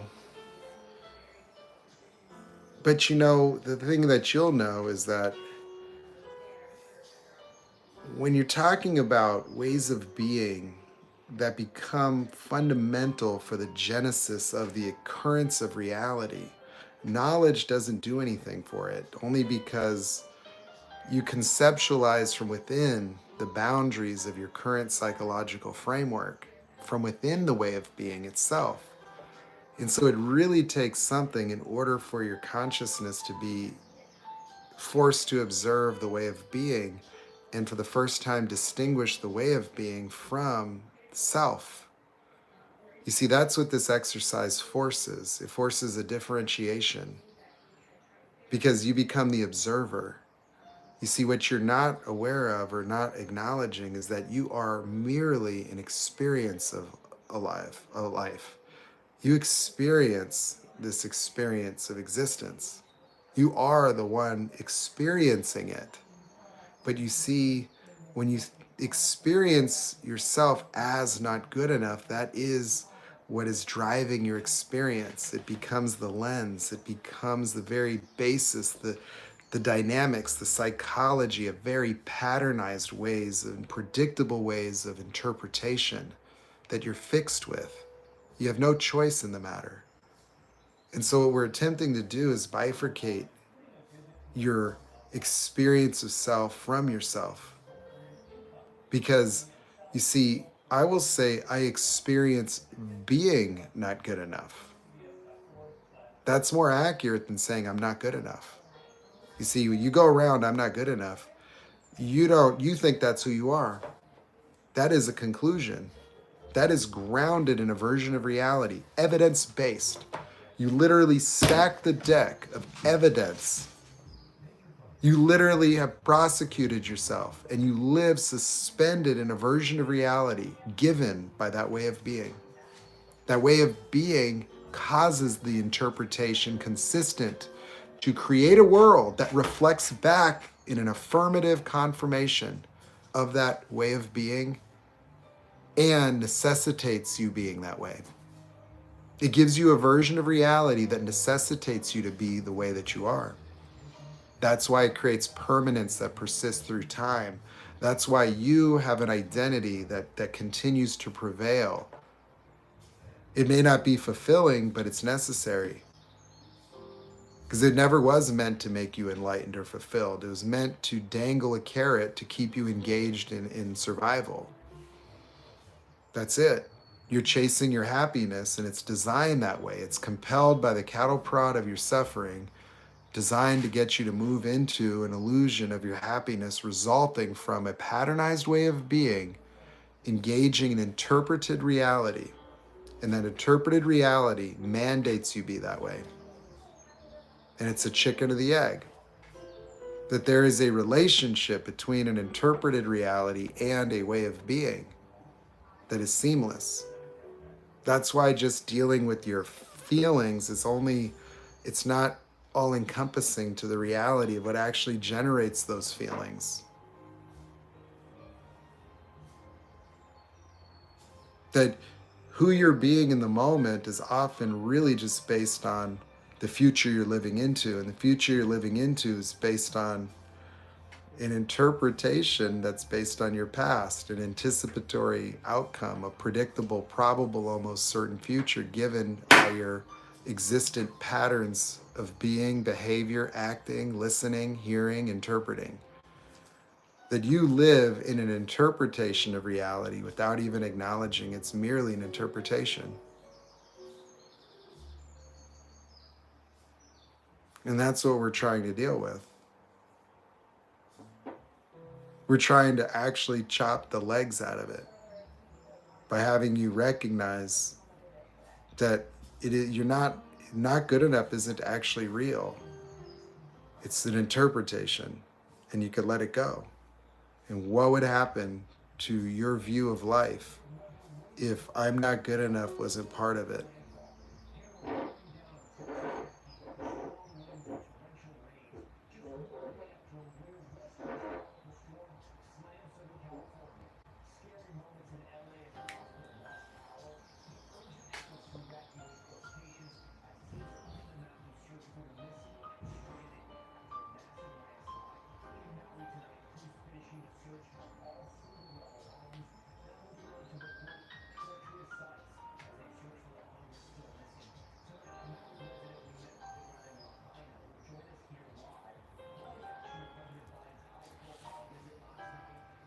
Well, only the truth can set you free, right? The truth is that you were never not good enough.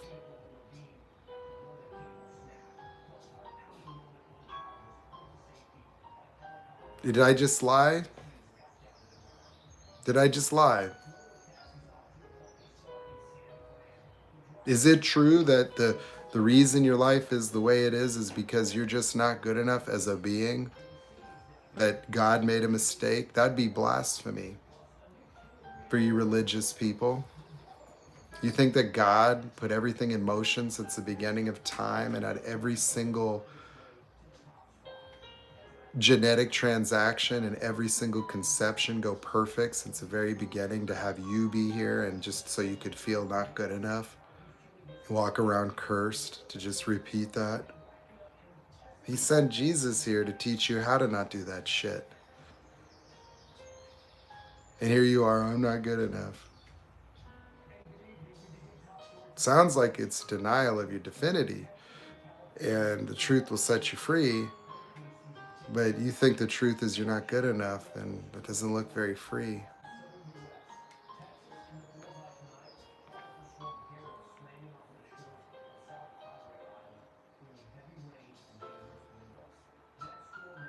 No, I understand that. I'm not having a theological debate with you. I'm not a religious person at all. But it still remains the reality that the truth does set you free.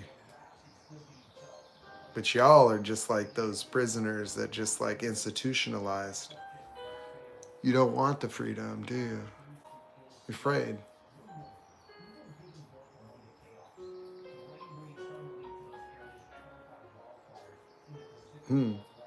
You're used to your prison. Keeps you safe. It's comfortable even though it sucks. The world's a lot bigger than you think.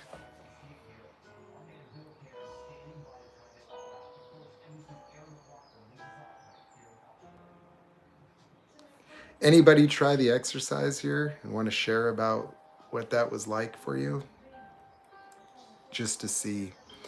Yeah, these are conversations, but I'm conversating with texts and then people that don't necessarily communicate. They're listening, so I can't. It's like it.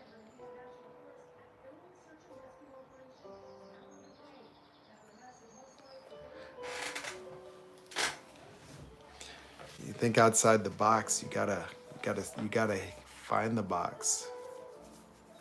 You're outside the box once you realize it and look at it.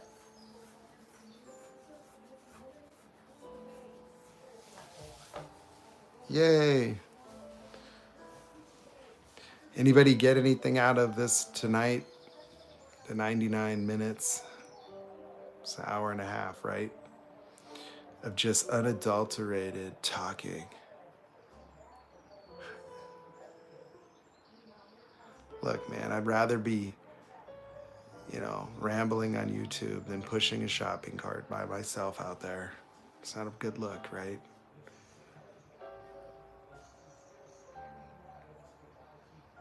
Yeah, you did, didn't you? You might have also felt other emotions that came up, but you might feel light. What'll happen, and this is literally what'll happen, is you'll feel a space open up, an expanse. Like it'll be like weightlifted, or it'll just be like a space. You won't necessarily be able to, describe it. Well, I don't consider it suggestion. I mean, this isn't like a brainwashing technique to create you to make you feel different things. It literally is what I'm describing. That these are ways of being. And when you distinguish them from yourself, they bifurcate. Like, it'll release it. Your conscious mind is far above that. It just resides in your consciousness. It's like a program. It's constituted in language, that there is literally a first time you said it. Like you said, I'm not good enough to yourself, as the way that we generate identity.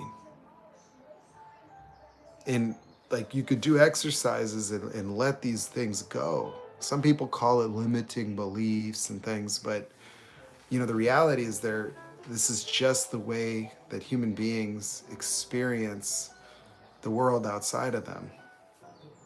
That it's just a component of, generating externalized behaviors and engaging. That would be automated, kind of semi-automatic, mechanical. Like you don't need to know everything. You just need to have some foundational basis for engaging reality. It has its limits, and human beings have been able to encounter experiencing a restoration to being, that before children made this, that they were just beings. That's why you like little children, is they're so free. Don't you admire their freedom? They're just running around, yay, and just like, whoa, like, and they could be sad, they could be different things, but they're just pure innocent beings. But the thing is that is an available way of existing to people. It's just, you have to kind of understand that the genesis of identity and personality is structured in language. Otherwise, you just have fight or flight reactions based on object things, right? Like without language, being triggered would just be perceptual structures, like a lion, a tiger, a bear. But you see, when we started to develop language, we created a new way of conceptualizing reality, including a future, including a past. And part of that evolutionary process was to take and adapt the fight or flight reactions of objectifying threats outside of ourselves and making those top priority, and expounding upon them by incorporating language, so that instead of just recognizing a tiger, we could recognize a fucking circumstance. Because your survival is no longer the jungle. Your survival is a social, it's a tribe, it's a society, it's a workplace. And so we had to add context, and we had to add additional dimensions, so that we would have a way of responding to externalized threats. But in the fight or flight, the illusion, or at least the occurrence of a fight or flight, is that the trigger dissolves when you've destroyed the object that occurs to be the source of the trigger. Like you kill the tiger, or you run away from it. You get far enough away, you could return to your normal default internal state.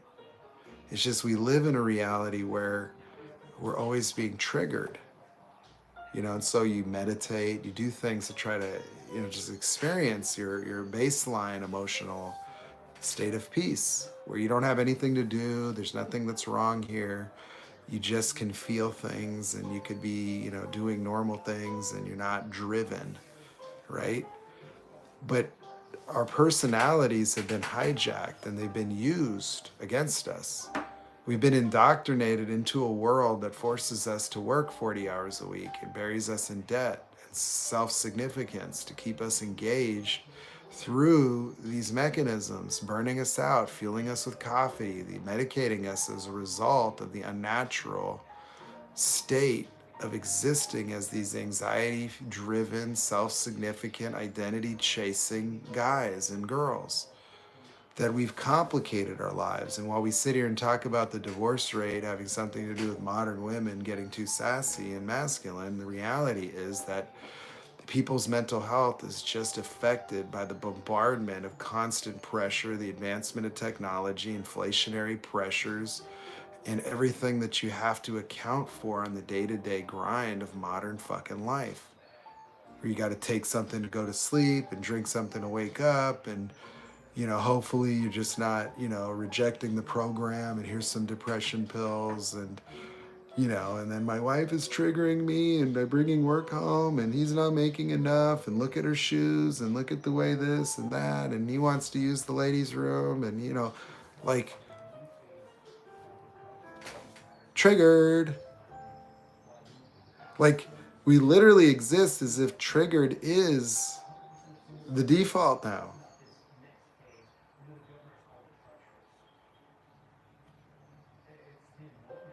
You get paid to be triggered. Yeah. This personality, like, you find a suitable way to use yourself. Well, I'm really analytical, Bob. I'm going to go to Wall Street and just get triggered, and I'll start using cocaine to help me deal with it. Make a lot of money just being stressed the fuck out all the time. Well, I'm a people pleaser. I'm going to become a nurse and stress out about people dying or not. Well, I'm kind of a strong guy and I like kind of controlling things out of fear. I'm going to become a sheriff.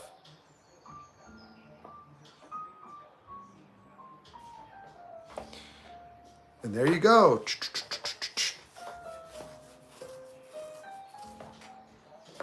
Well, somebody's going to make money off that.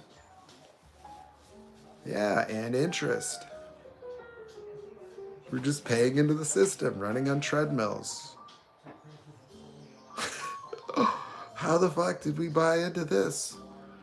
Why did we get to vote on it, man? You know what? If when I was coming out of the womb and somebody said, okay, listen, sir, before we let you out here, we could put you back in and you could, like, wait later, or, we could zoom you back in time. Like, you sure you want to come out in 1979? Let me tell you about some of the challenges.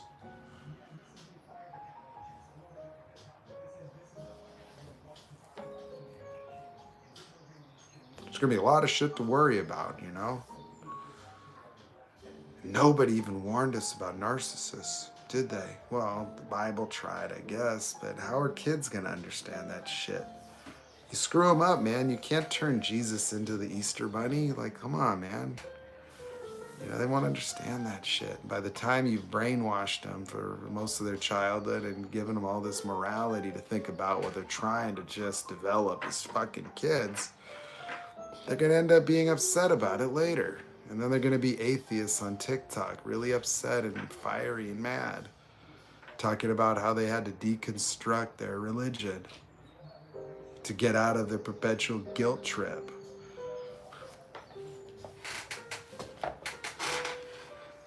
Kids don't need to learn about Jesus right away. Just let them figure shit out, and then tell them the good news. Look, man, the good news is you're really not good enough. See what Jesus said, Oh, okay, well, you think you could preemptively brainwash them to be perfect children? No, can't do that.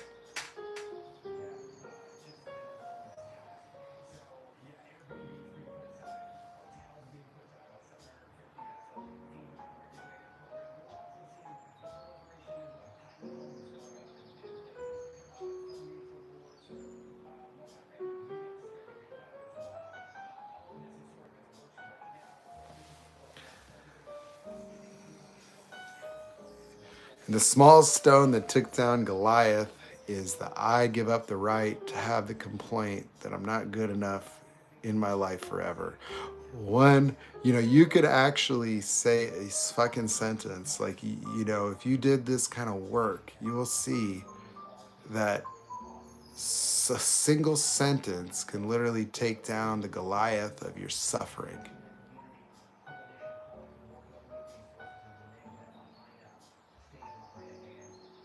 The truth does set you free. You just got to find the lies. You got to apply the truth in an articulate and accurate manner.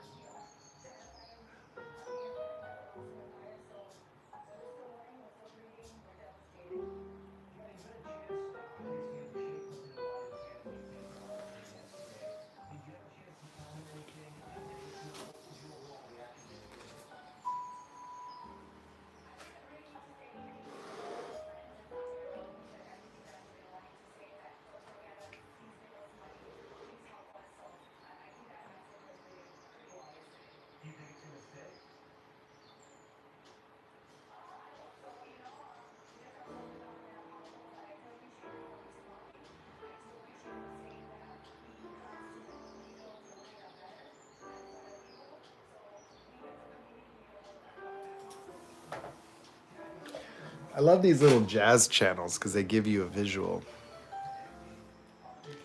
like a little AI generated environment with like little rain sounds. It makes it real cozy.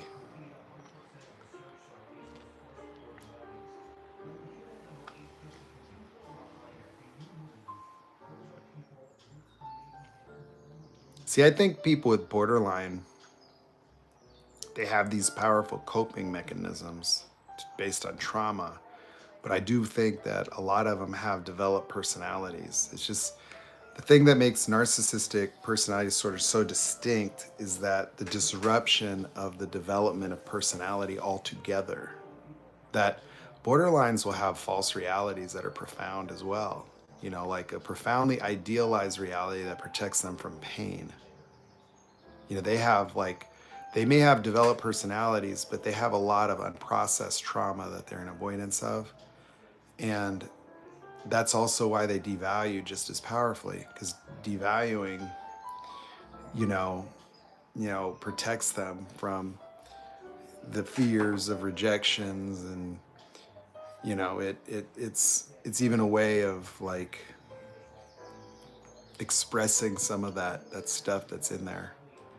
But it's BPD can present such a wide array of different causes that's the challenge when you're diagnosing those types of disorders, is that a lot of the behaviors can be the same, but they can be caused by different phenomenon. Like narcissistic injury and borderline splitting may look very, very similar, like a similar like psychosis, if you will, but the causes are a little different. That I don't necessarily believe that borderlines are that totally comparable to narcissists, because they don't require supply for the maintenance of a false reality. That they just need reciprocated love in order to be avoidant of abandonment, and different phenomenon. And so while they're love bombing, because like they say borderlines don't love bomb, because people seem to like, see, love bombing is looked at as a manipulation of narcissists, but borderlines love bomb for different reasons. They love bomb to try to affect the other person to induce reciprocation of what they need to feel complete and safe. Like they need such all-encompassing love because that's what occurs to them to provide the security they're looking for. Like the extent of their externalization of love is what they want in order to mitigate their abandonment anxiety. That they would need to know that you love them that totally, because that's the only way you wouldn't hurt them. And any deviation from that fantastic love causes splitting,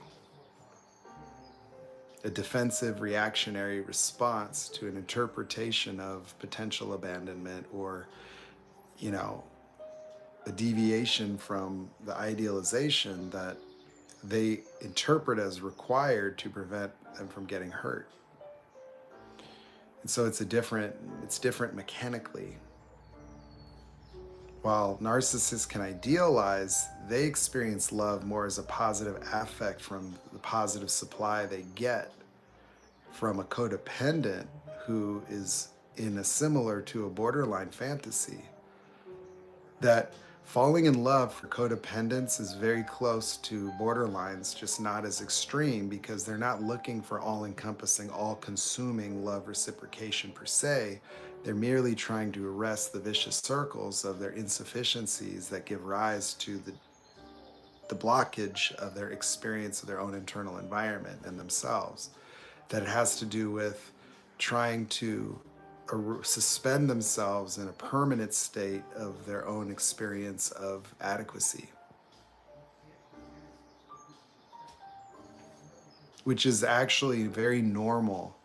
The only thing that makes people pleasing different is that these normal personalities are developed in the environments of narcissists or other disconnected parental figures that were emotionally unstable, and so they did not provide a consistent relationship to the child.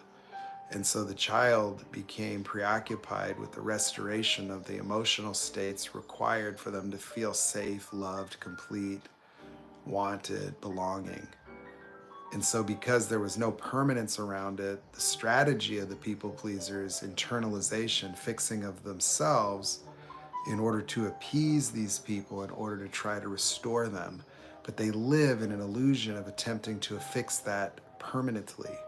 And they live like a failure because they could never fully please those narcissistic parents. And in many cases, when you see people that are codependents and in relationships with narcissists, they will still have the same way of relating to their parents, that they will tell, I'll talk to someone, and they will still be dealing with the fact that their parents don't approve of their relationship choices, and that their failures in the relationships with the narcissist is something that their parents could even be disapproving of. And so they're still in perpetual pursuit of parental approval. And even if their parents died, they will feel incomplete, like they failed, like they couldn't live up to those expectations or couldn't make them happy. And so while people pleasers can intermittently experience belonging, the very behavior of being a people pleaser bifurcates somebody from their own internal experience of themselves, because the things that they do as people pleasers will have them start to recognize that people only like them for what they provide. They'll feel shortchanged because people aren't people pleasing them back. They don't really see the pathology of that. It's normal to them because it's always seemed to be what was required. And so they find security in their own sense of value to others. And they're threatened when people aren't recognizing that value. And so for people pleasers, it's disruptive in normal relationships because they could have normal relationships with people that don't people please, but are obviously grateful for you being here. But they will feel like people don't really like them. They just like what I give them. And they'll feel like a victim. Like, I'm always just doing everything for everyone. Like, people call me and I help them move. If they need to borrow money, I give it to them. If they need help, I'm always there, but nobody's helping me. But the reality is that people pleasers are very avoidant, meaning that because they live as if they don't deserve anything until they've earned it, their sense of being not good enough disqualifies them from being contributed to, being helped. Like, they're the people that help everyone and need help, but then they don't allow it, or they don't deserve it, or they're shy to ask because things have a lot of significance. Like, they'll feel the weight of asking for help. Like, if someone says no, they'll confirm that they're not good enough, or they'll confirm that they're not loved or not wanted. And so they live in fear of getting assistance or help. And so, they end up experiencing a certain degree of martyrdom in normal relationships that are not pathological, and they detach because they sometimes just feel used. even if it's not the intent of others. It's just that others don't function that way, and people pleasers don't see it like that all the time. But they'll feel like shortchanged. They'll just feel like, I do everything for everyone. And because the experience of not belonging and not being good enough is self-generated, they don't see it that way. So since they can't permanently experience belonging without the condition of them continuing to do this, the very things that people pleasers do to create friendships, to belong in groups, also sabotage their experience of belonging, because they do things and they provide value and people will appreciate that stuff, but at some point it becomes expected because it's like your personality. So it's not that people are entitled, it's just that they know you that way. So they could count on you being that way, like clockwork. And then, they may take it for granted, but you'll take, you know, people's triggered behavior, that people live complicated lives where they're not always on their A game. They're not always happy. They're not always thoughtful. They're sometimes preoccupied. They're sometimes in fear of their own issues. They sometimes are triggered. They're sometimes stressed or anxious. But people pleasers, you know, may not always, understand that. So if you're a people pleaser, you'll start to, by default, feel like people don't value me. They just value what I do for them. But that's what you do yourself, like you set that up. But also people pleasers are attracted to the opportunity of the needs of others. And it just so happens that people that have needs and needs and needs happen to have dysfunctions and pathologies and troubles and afflictions that may limit their capacity for empathy, recognition, or create dependency. And sometimes people don't like depending on others because it makes them feel insecure or it validates their brokenness. And so people pleasers are more prone to relationships with people that have afflictions because that also provides security through opportunity of making a difference, through opportunity of providing what's missing, the opportunity of picking up the slack. So they can end up with all kinds of different people, not just narcissists, but trying to help people perpetually, help fix people, make life better and easier for other people. And burning out and feeling used. When all they really just want is love. All they really want is to belong. All they really want is to be known and seen and appreciated, without realizing that all they'd have to do is just show up and people would do that. But you have to pick the right people too. That what's not acknowledged from the perspective of the people pleaser is the mental health of others. That some of the things you want are just impossible. That's a substance addiction. That's a narcissist. That's an alcoholic. And so,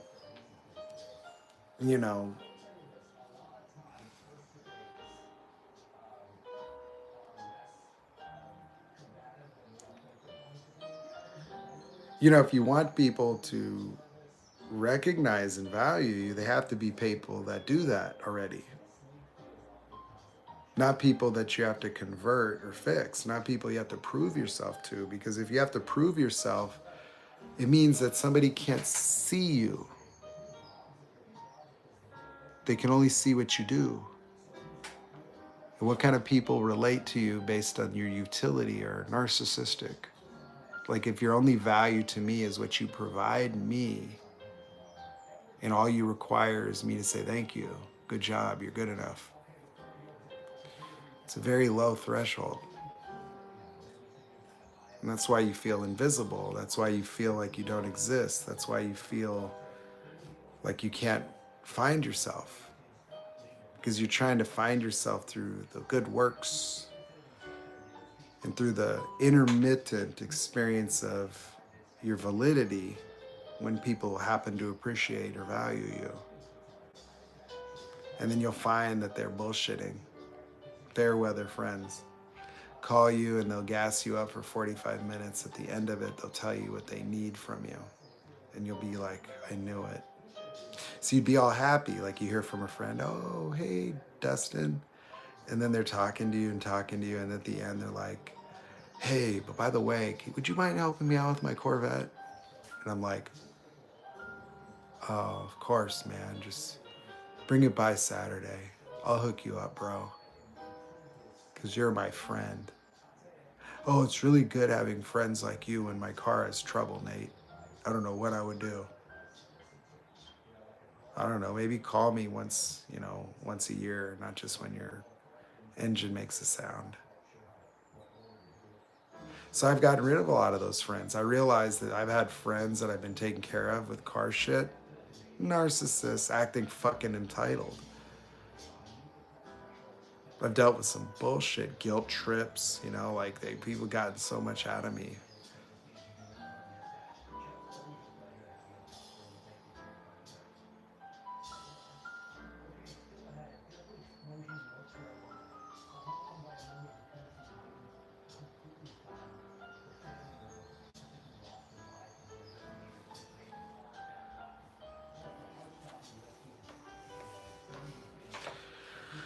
The enemy will get you sidelined and take your power from you.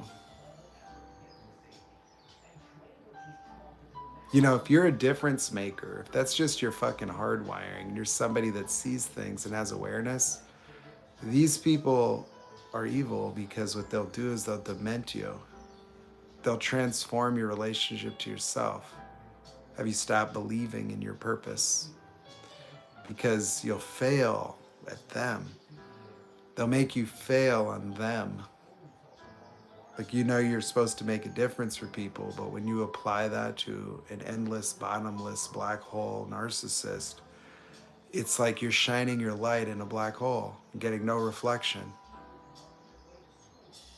Like, a narcissist is the black hole for your light.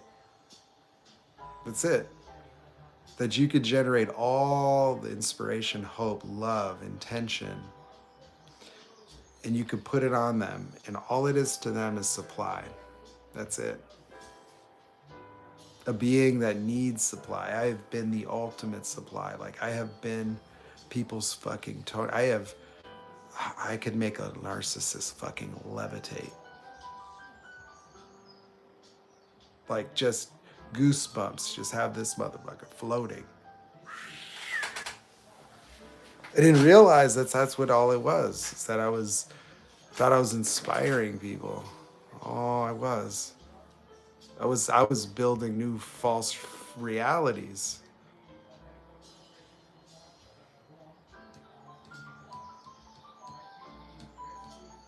And then getting nailed to the cross for it.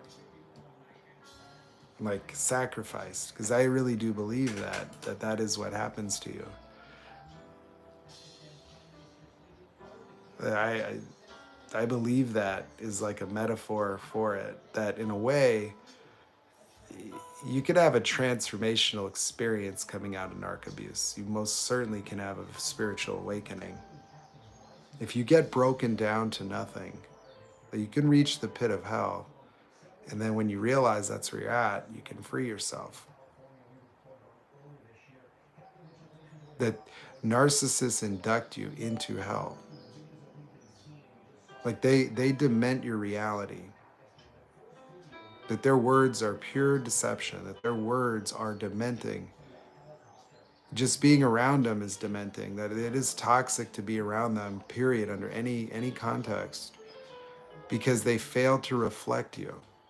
They fail to accept you in your fullness. They will always give you a bad reflection. It doesn't even matter whether they're willfully abusing you or not, that they are just demented, that they live in darkness.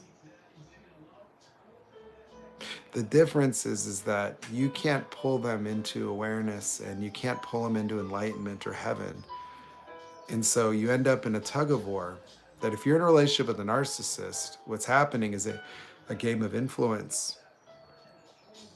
You're attempting to heal them by loving them. They're attempting to dement you by hating you, and they win in that tug of war because they're immovable. You see, you can be brought down. You could be demented. Your reality can be transformed into theirs. Like you could be inducted into hell. That's what people are at, by the way. Like I'm speaking into the darkness of people's lives to try to pierce a hole, to have them see the light, to have them consider that that is not real, that you aren't broken and you aren't not good enough, that that is a lie. And that's been whispered in your ear. You've been listening to that for so long that it's become a constitution of your reality. That you've been trying to elevate and bring a narcissist up into your reality, one with love, hope, possibility, one that includes a real future. Like you love them so much that you put them in your future and you envision just the best things for them. Did you not? Did you not look at this person and see them with you in the future and wanting just the best things for them and willing to do anything because you love them so much? It's true that you did that. And what did it cost you? It was everything. That says something about you, that says that you're willing to give everything. That's who you are. And they can't take that. You can only give it up. That they could not take anything from you. You could only surrender it. That you surrendered in little pieces because you started to eliminate your own expressions of love. That all the things that you did that should have been acknowledged for the beauty, the grace, the thoughtfulness, that it doesn't matter whether the brownies were perfect. It doesn't matter if you said the right thing or you did something right or wrong. What matters is that's who you are, that you would do that at all. And what would your life look like if it was reciprocated? What would your life look like if it was noticed? What would your life look like if somebody was grateful for who you were being? And that whether the cupcakes had enough sprinkles didn't matter. Didn't mean anything about you. That what meant something about you was just the essence underneath. The you that is trying to do that. That you would be somebody that would care that much about somebody, that you would go through what you went through. That's what didn't get acknowledged. That's the you that you lost. But that's the you that you eliminated yourself to adapt, to conform, that as you get devalued for this thing that you did, you learn, I can't do that anymore. You literally tried to find a way to make a difference for them while they literally tried to find a way to ruin you. That they systematically devalued everything that makes you who you are, everything, to the point where there was nothing left, where it's all been devalued. The only thing that gives it any gravity is that you believe it. That's the deception. That's the trick that the devil ever pulled. That he didn't exist, but like you're not seeing that was willful.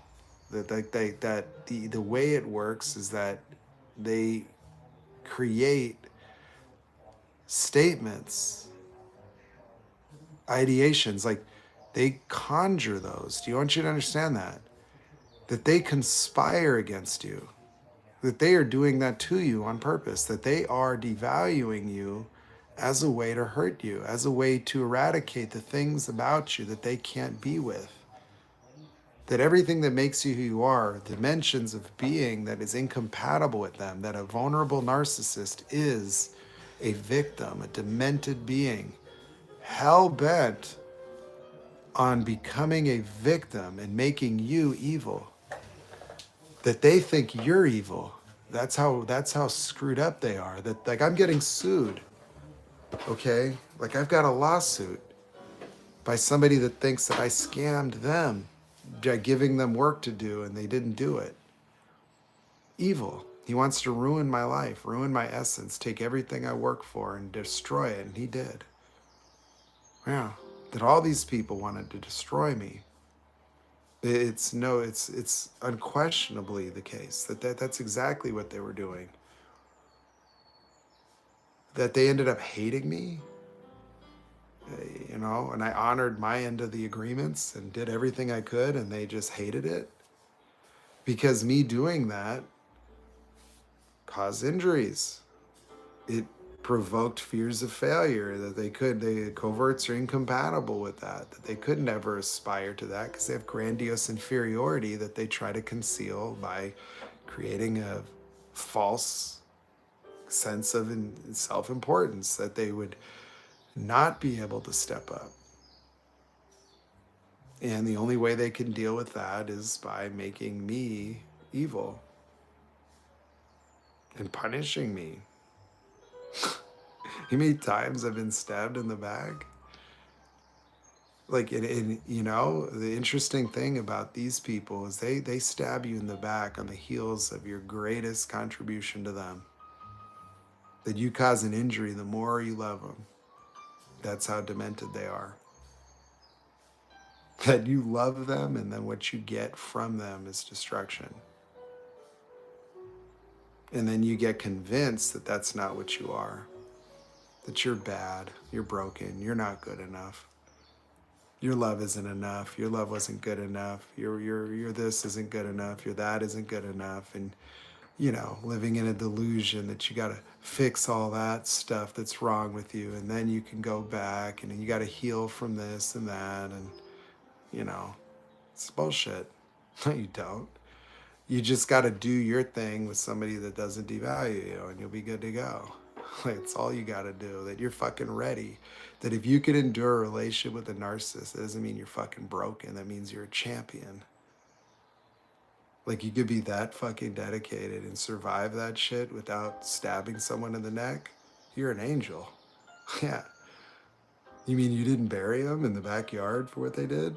Oh, you're ready for a relationship. What would happen to you if somebody didn't do all that?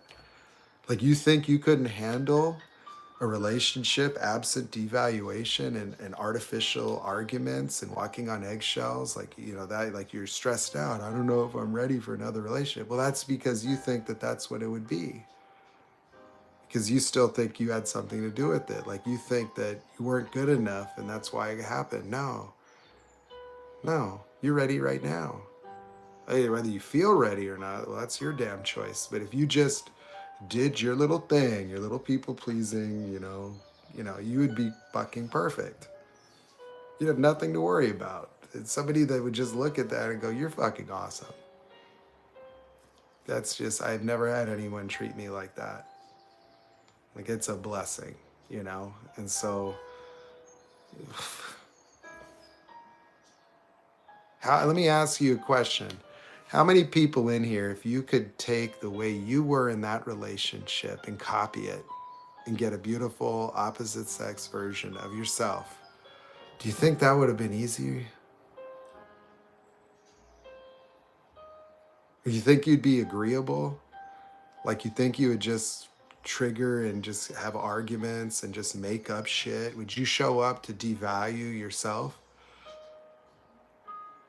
Would you do that?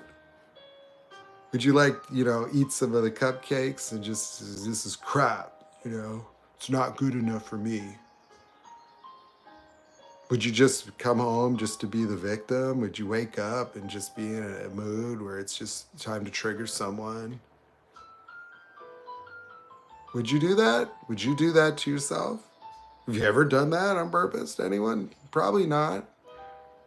So what would that really look like? Wouldn't it just be kind of simple? Like, you would just enjoy doing shit? Like, wouldn't you just enjoy cooking together and then you'd make it so easy. You'd find love watching Netflix and just talking about what happened today, and just you would listen to their stories about their day, and just be there to understand and listen and not fix them. And then they would do that, and then you'd be like, wow, well, do you want to make cupcakes? Like, I want to do blueberry muffins. Oh, okay. You would just be like, you wouldn't there's nothing to fix. Like, it would be foreign because you wouldn't have eggshells. You wouldn't have anything to do. You wouldn't have anything to prove. You could just arbitrarily do things you like. Hey, I want to go ride roller coasters, or let's go to the beach, or it wouldn't be right, wrong. It wouldn't be good enough, not good enough. It would just be like, "Oh, what do we like? Oh, okay, I like that. Well, I like that.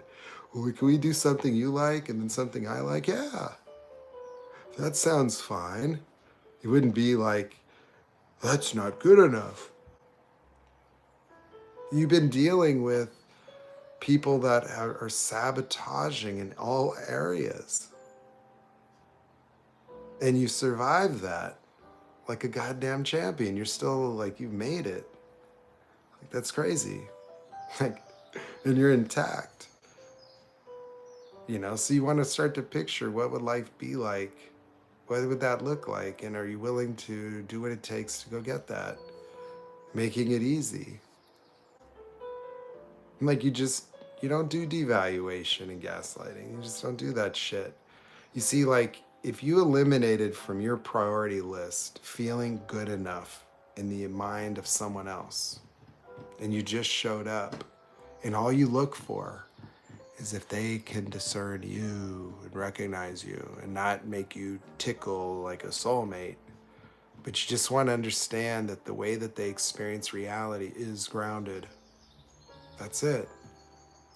Not for your emotional fucking needs, just because you want to be aware of what you're dealing with. That your emotional needs, set that shit to the side. What do you need? You need to feel good enough, like validated. You need to make up for your childhood still. You need to like find somebody to do a do-over with your mom or your dad. You need their fucking approval.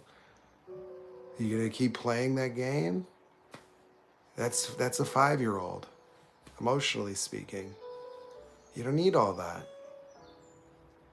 You just don't need it, because you have it already. See, the thing is when you know who you are, then that's it. Like, you don't need anybody to tell you who you are. You got a front row seat to your shit show of a life. You know exactly what the fuck and who you are. You don't need to hear about it. It's not up to anybody else. Like, you get to choose who you're being. And if you know your being, then it isn't negotiable. You don't need the feedback. The feedback merely informs you of who they're being. Because if you know your intent was pure, you know that you did something good for someone, it's not important whether you made a mistake. It's important whether or not the person is communicating articulate to who you're being. And if they're incapable of that, it just needs to be noted. That's the real test. Is that all you need to see is how people regard your generosity and love. That if you just are being loving with people, and people are not giving you recognition for who you're being, not what you're doing, not what you're providing, but who you are, and they're just telling you who they are. Somebody devalues and disrespects you, they just told you who they're being, not who you're being. So you've taken how they are acting towards you, and then you took on how they should feel being that way. You internalized fully, like you actually became the embodiment of a broken narcissist, the way they should feel. And so there you are, after doing everything and being this wonderful person, you're the one that felt not good enough, and they're on Instagram with the new supply. Interesting how that works, isn't it? When you internalize the being of others and make it about yourself, that's what you're doing, because you're validating them. You're in preservation of their righteousness and grandiosity and entitlements. And then you're the one that's broken when they're the ones that's acting broken. They're the ones that can't tell their ass from a hole in the ground that they had a literal angel in their life that would do anything for them. And this is the best they could do, is trample it.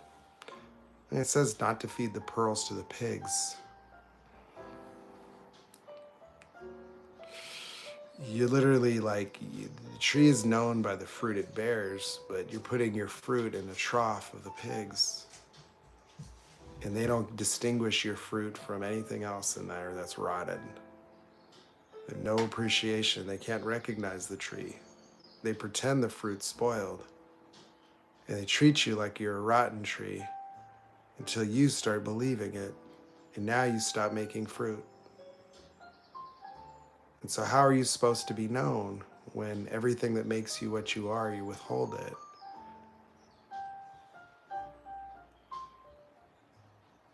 I don't know either. Yeah, if you're not going to be yourself, how are you ever going to get the recognition for yourself? If you can't be yourself anymore, then how is anybody supposed to love you? How's anybody supposed to recognize you? You see, you're punishing yourself. So you're actually disqualifying yourself from everything that you think is important. Like your strategy for not being hurt by love is to sabotage it by withholding yourself from life and not being willing to be you. And then you're suffering the same anyway.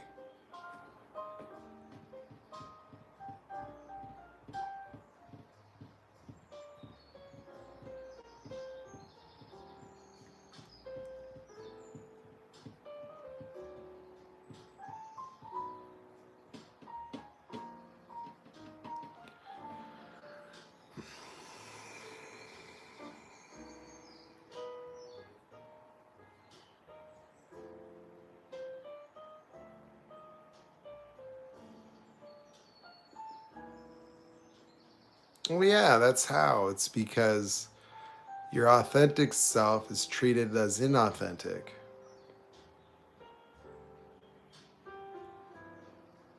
Narcissists can't experience your authentic self because their capacity for interpretation is limited by a lack of empathy. They can't experience your being, they can experience only your doing.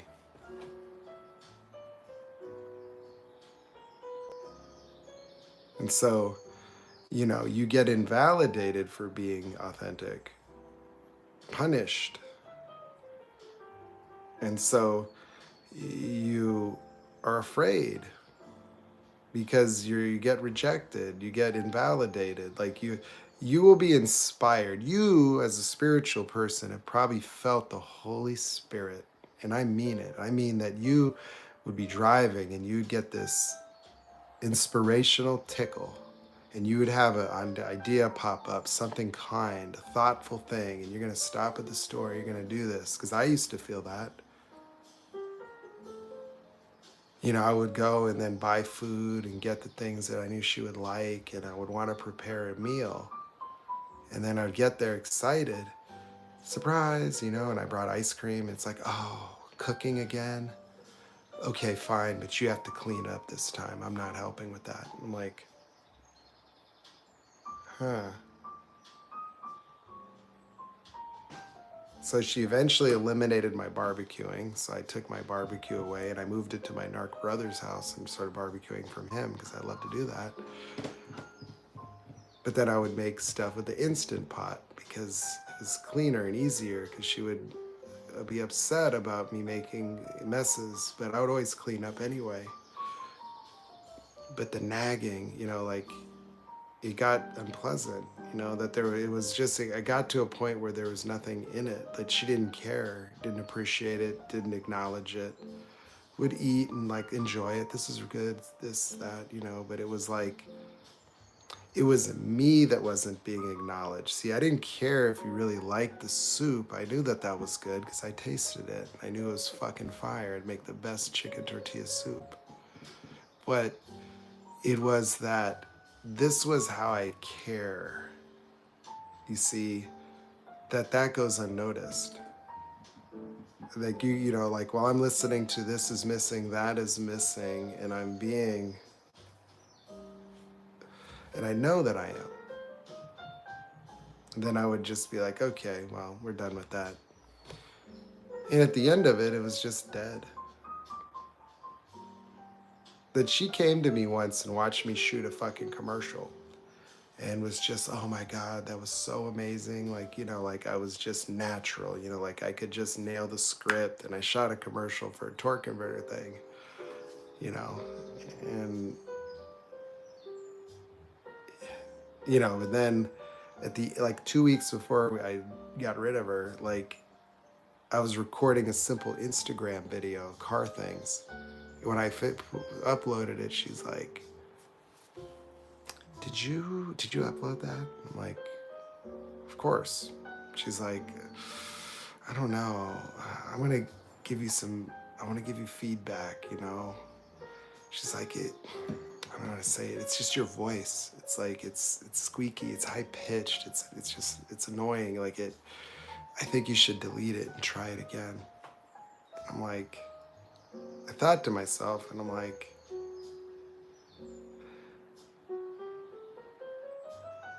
I used to be at the Groundlings Theater. Like I could do things on camera fine. Like I'm okay with that, right? And I was just like, where would that even come from? Because I noticed how quick I shrank, that I felt inspired to do something. It made me happy, like it brought me out of a little funk. It was the first time I'd really done that in front of her. And to have her devalue me right there, I noticed for the first time, wait a second, this is how I always feel around her right now. Like I made a connection between the way she regarded me and this feeling, that I was thinking this was because of work. It started a little bit, like it shifted my cognitive dissonance, that it gave me a different view of her a little bit. Like, what the fuck was that? And there's other examples of it, but I chalked it up to her, her intermittent mental health, or like, just I would be there for her even if she got a little depressed or whatever. I accepted her the way she was. I cared about her. So didn't worry about no little mental health, this and that. Like, I knew who she was. And so I would stand for her as that person.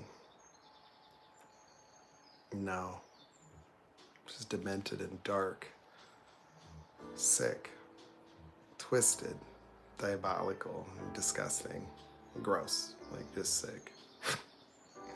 So for me, the trauma bond was, because I didn't even really have it as a trauma bond, to be honest.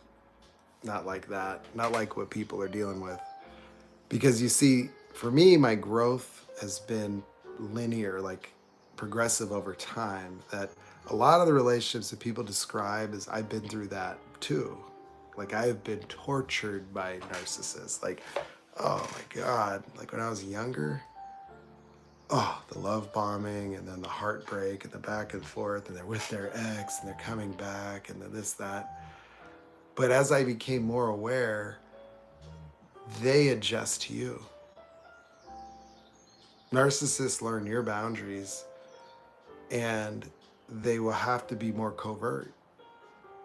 That you will have boundaries, that you will not you won't, respond to direct. Like I wasn't gonna respond to direct evaluation. That would be a giveaway. That I started later when I would date women, and then if they directly devalued me, like I would notice that, and I would call it out. I'd be like, what'd you just say? Excuse, wait, rewind that. And I'd be like, no, like, look. And I would stand up to it. And then, but I would take a note, and I would notice if they devalued other people. I didn't call it devalue, but it was like, it was such a stark change. Like, it would be like, wait, what? And so I would get out of those relationships before damage. Like I didn't even have any damage, really. I would just be like, to me, it just felt like a different personality. But because the relationships that when I did it that way, they didn't involve a lot of invalidation. Like I didn't go like, you're screwed up and you're this and that and fight. I didn't fight in relationships. And so it's like those relationships would be in that way kind of preserved a little bit, like where that narcissistic woman didn't necessarily like get crazy. But then later, the couple of them did some weirdo shit. But you know. So the relationships with narcissists can transform based on you. Because if they can't do those things and they can't get an effect from it, they won't do it. They'll do what works. You know, and if you don't respond to those types of devaluations, then they don't exist. That the narcissist custom tailor to you.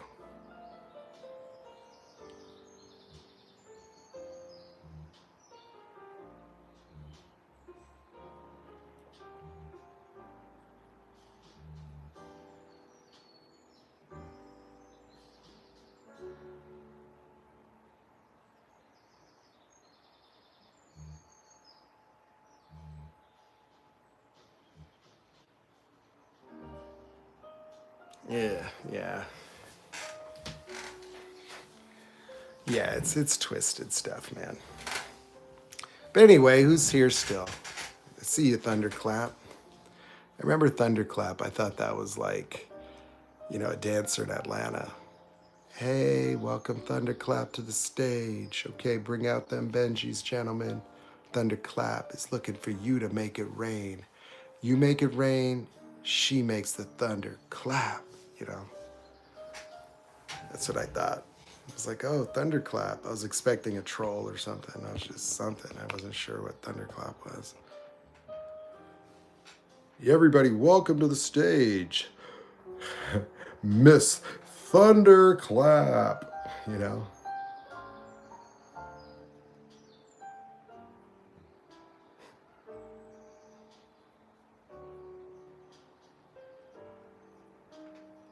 If you make it rain, she's gonna bring the thunder, you know.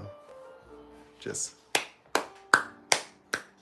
that's what I thought it was. I did, you know, I wasn't sure. You get all these weird screen names. So I'm like, Thunderclap, huh?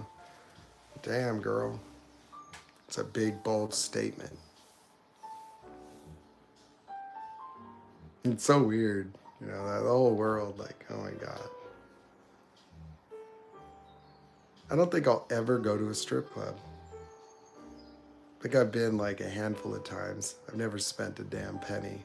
I couldn't do it. It was weird. It was creepy. Like, it was strange. Like, getting surrounded by women, they're like begging you. Like, it didn't feel in any way enticing. It was weird. It was weird. It felt under attack. And it's almost like they want to corrupt you too, because if I denied them, they would try to dance anyway. Like, well, let me just do it for free. You know, and then it's like they're trying to seduce you and all kinds of twisted shit.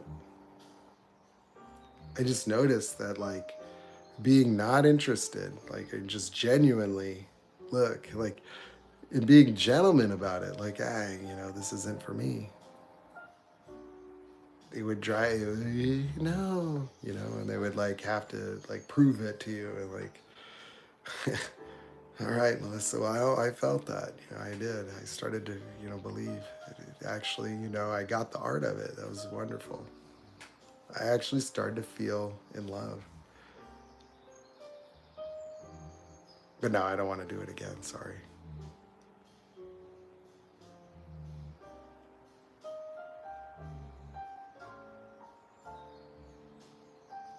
I don't want to call people Jezebels, you know, per se.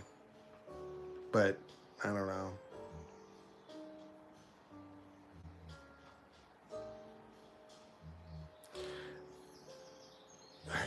I don't know. Like, some of the early communications I had with women through TikTok, like, I was excited because I was so free, you know, and for me, like, I was like, oh wow, you know, an attractive survivor, you know, like I thought I didn't even think that they would be narcissists. It was like I realized, like within the community of survivors, there's a lot of narcissists. Coverts like end up with more overt narcissists. They just repeat those relationships because they would like devalue you suddenly and like get triggered and think that you're evil. Weird stuff, you know. And I was like, oh, yikes, or split or something, and be like, oh, not everybody, not all survivors are created equal, I guess, like, I just thought that like what I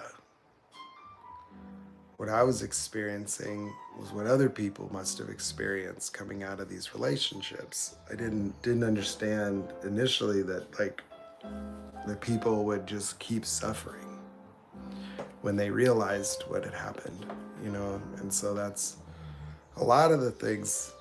The reason I share was because this experience had me understand that I had a way of seeing it and communicating that was different. That if I didn't think that it made a difference, I wouldn't waste my time. Because for me, I don't need to do that. I feel perfectly content with my existing level of understanding this is as much as I'll ever need. So, it's just more of wanting to just make a difference for people, and that's what I'll develop that for, is just to give it to people.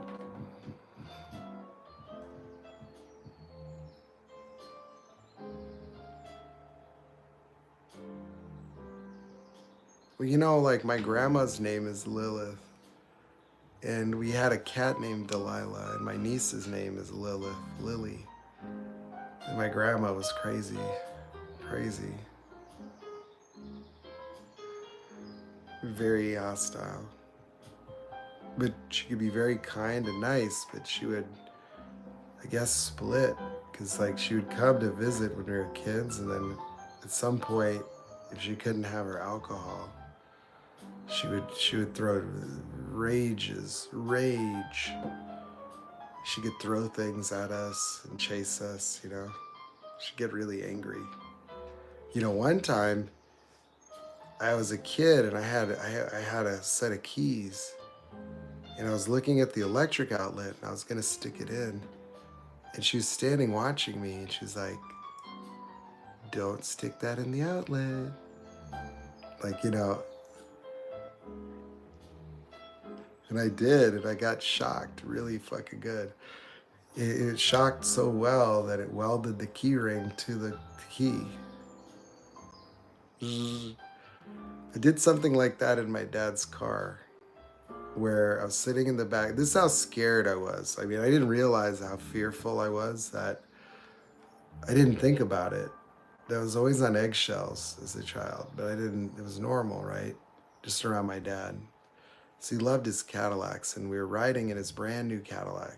It was like this black one, a shorter one. I don't know, in the mid 80s or whatever, late 80s. And it brand new. I remember how nice it smelled, and like a red interior. It was kind of like a velvet, like texture, like a soft cloth interior. I was sitting in the back, and I pushed the cigarette lighter.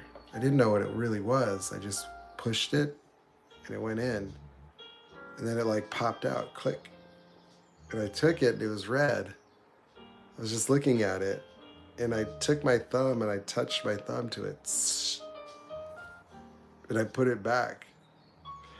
And it literally seared my thumb to where it was like orange. It's just like I had an orange fingerprint. Like, it just cooked it so thoroughly, and you could smell it. And everyone, like, they're up there. I didn't say anything. I was in so much pain. It was so hot, like it was stinging. But it was like, I kept quiet. They were like, I think my dad or someone was like, "What's that smell? What's that? What's burning?" I didn't know. I didn't. I kept that shit to myself.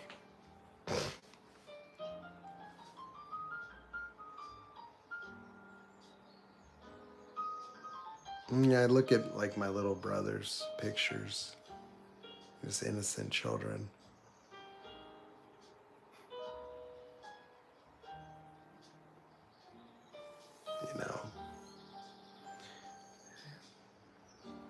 little innocent children,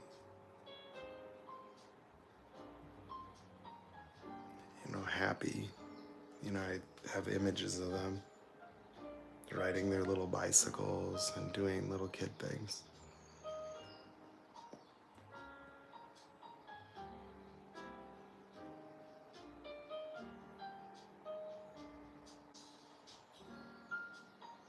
And you kind of look at how life turned out.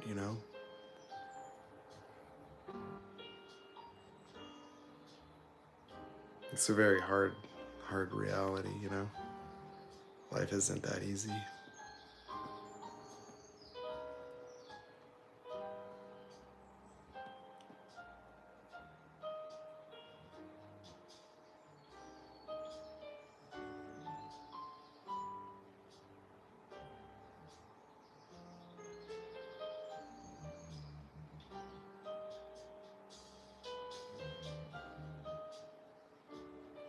I was really proud of my youngest brother. He was like a bigger little kid, and he had a pot belly that always stick out of his shirt, like a little sway back, and he'd walk with his arms back, and he's like a tough little kid. And even as a little child, he would have tantrums. You know, when I think about it, it's probably because he was already hurt. Always wanted, to take care of them.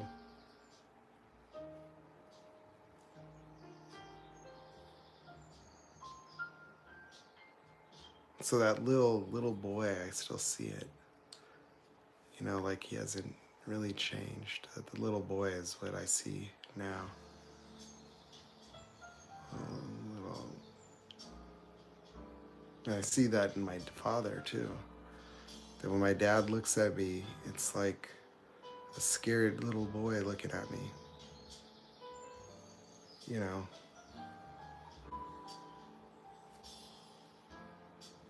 And so I forgive them, like I have compassion, totally, but they just are that way. There's nothing I can do about that. So I don't want to hurt them or do anything. I just am, kind, but I don't, I recognize that that's it. I got my passport for a reason.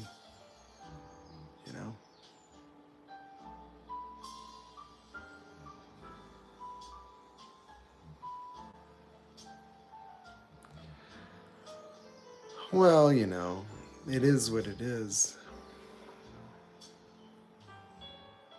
And the truth of the matter is they would all watch me decay. They would all hurt me, or worse. So, and they've tried. So it's kind of like, it's not low, like it doesn't affect that I don't hate them or, want I don't want anything from them. I just, it's just knowing what it is, and that's it. That I don't exist in their world. I don't. I can't. Like they don't have the ability. That I'm invalid by default. And as long as I preserve those relationships, I'm just not valid, and I'm done with that. So it's just, there's no need to perpetuate that nonsense, so I don't do it. There's no reason. There's nothing to get.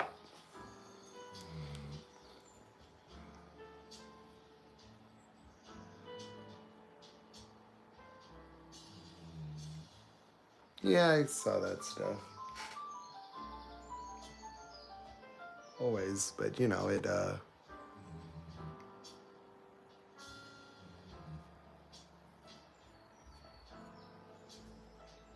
over time, like I whittled away at the attachments, but the behaviors were similar. That my commitment to try to make a difference or do whatever or be this brother, that never really went anywhere.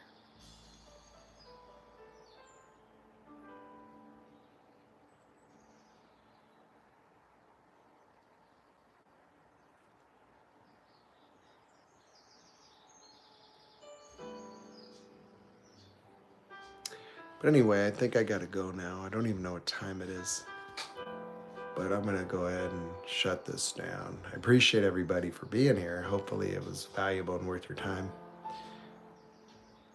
Hopefully people got some out of it.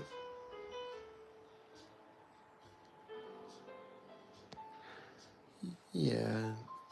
Well, I don't call it detached. I don't know if that's the right way, because I'm in touch with my feelings, right? I just am not, I'm not attached to anything happening, or, there's no fantasies or desires that are not founded in reality. Like, I don't have hope or needs or nothing. So a lot of times when people detach, it's like they're detaching from themselves. That they're having to detach to not be affected by things. But if you get very aware, then you don't have to detach that way. That you can structurally detach, or like your commitment changes, or like your approach is adjusted accurately, but it isn't that you're, like punitive or protected. It's like I don't feel like particularly vulnerable to them at all anymore. It's just there's a realization of the emptiness that doesn't need to be dealt with. That there's nothing that comes out of it. So there's not a real relationship.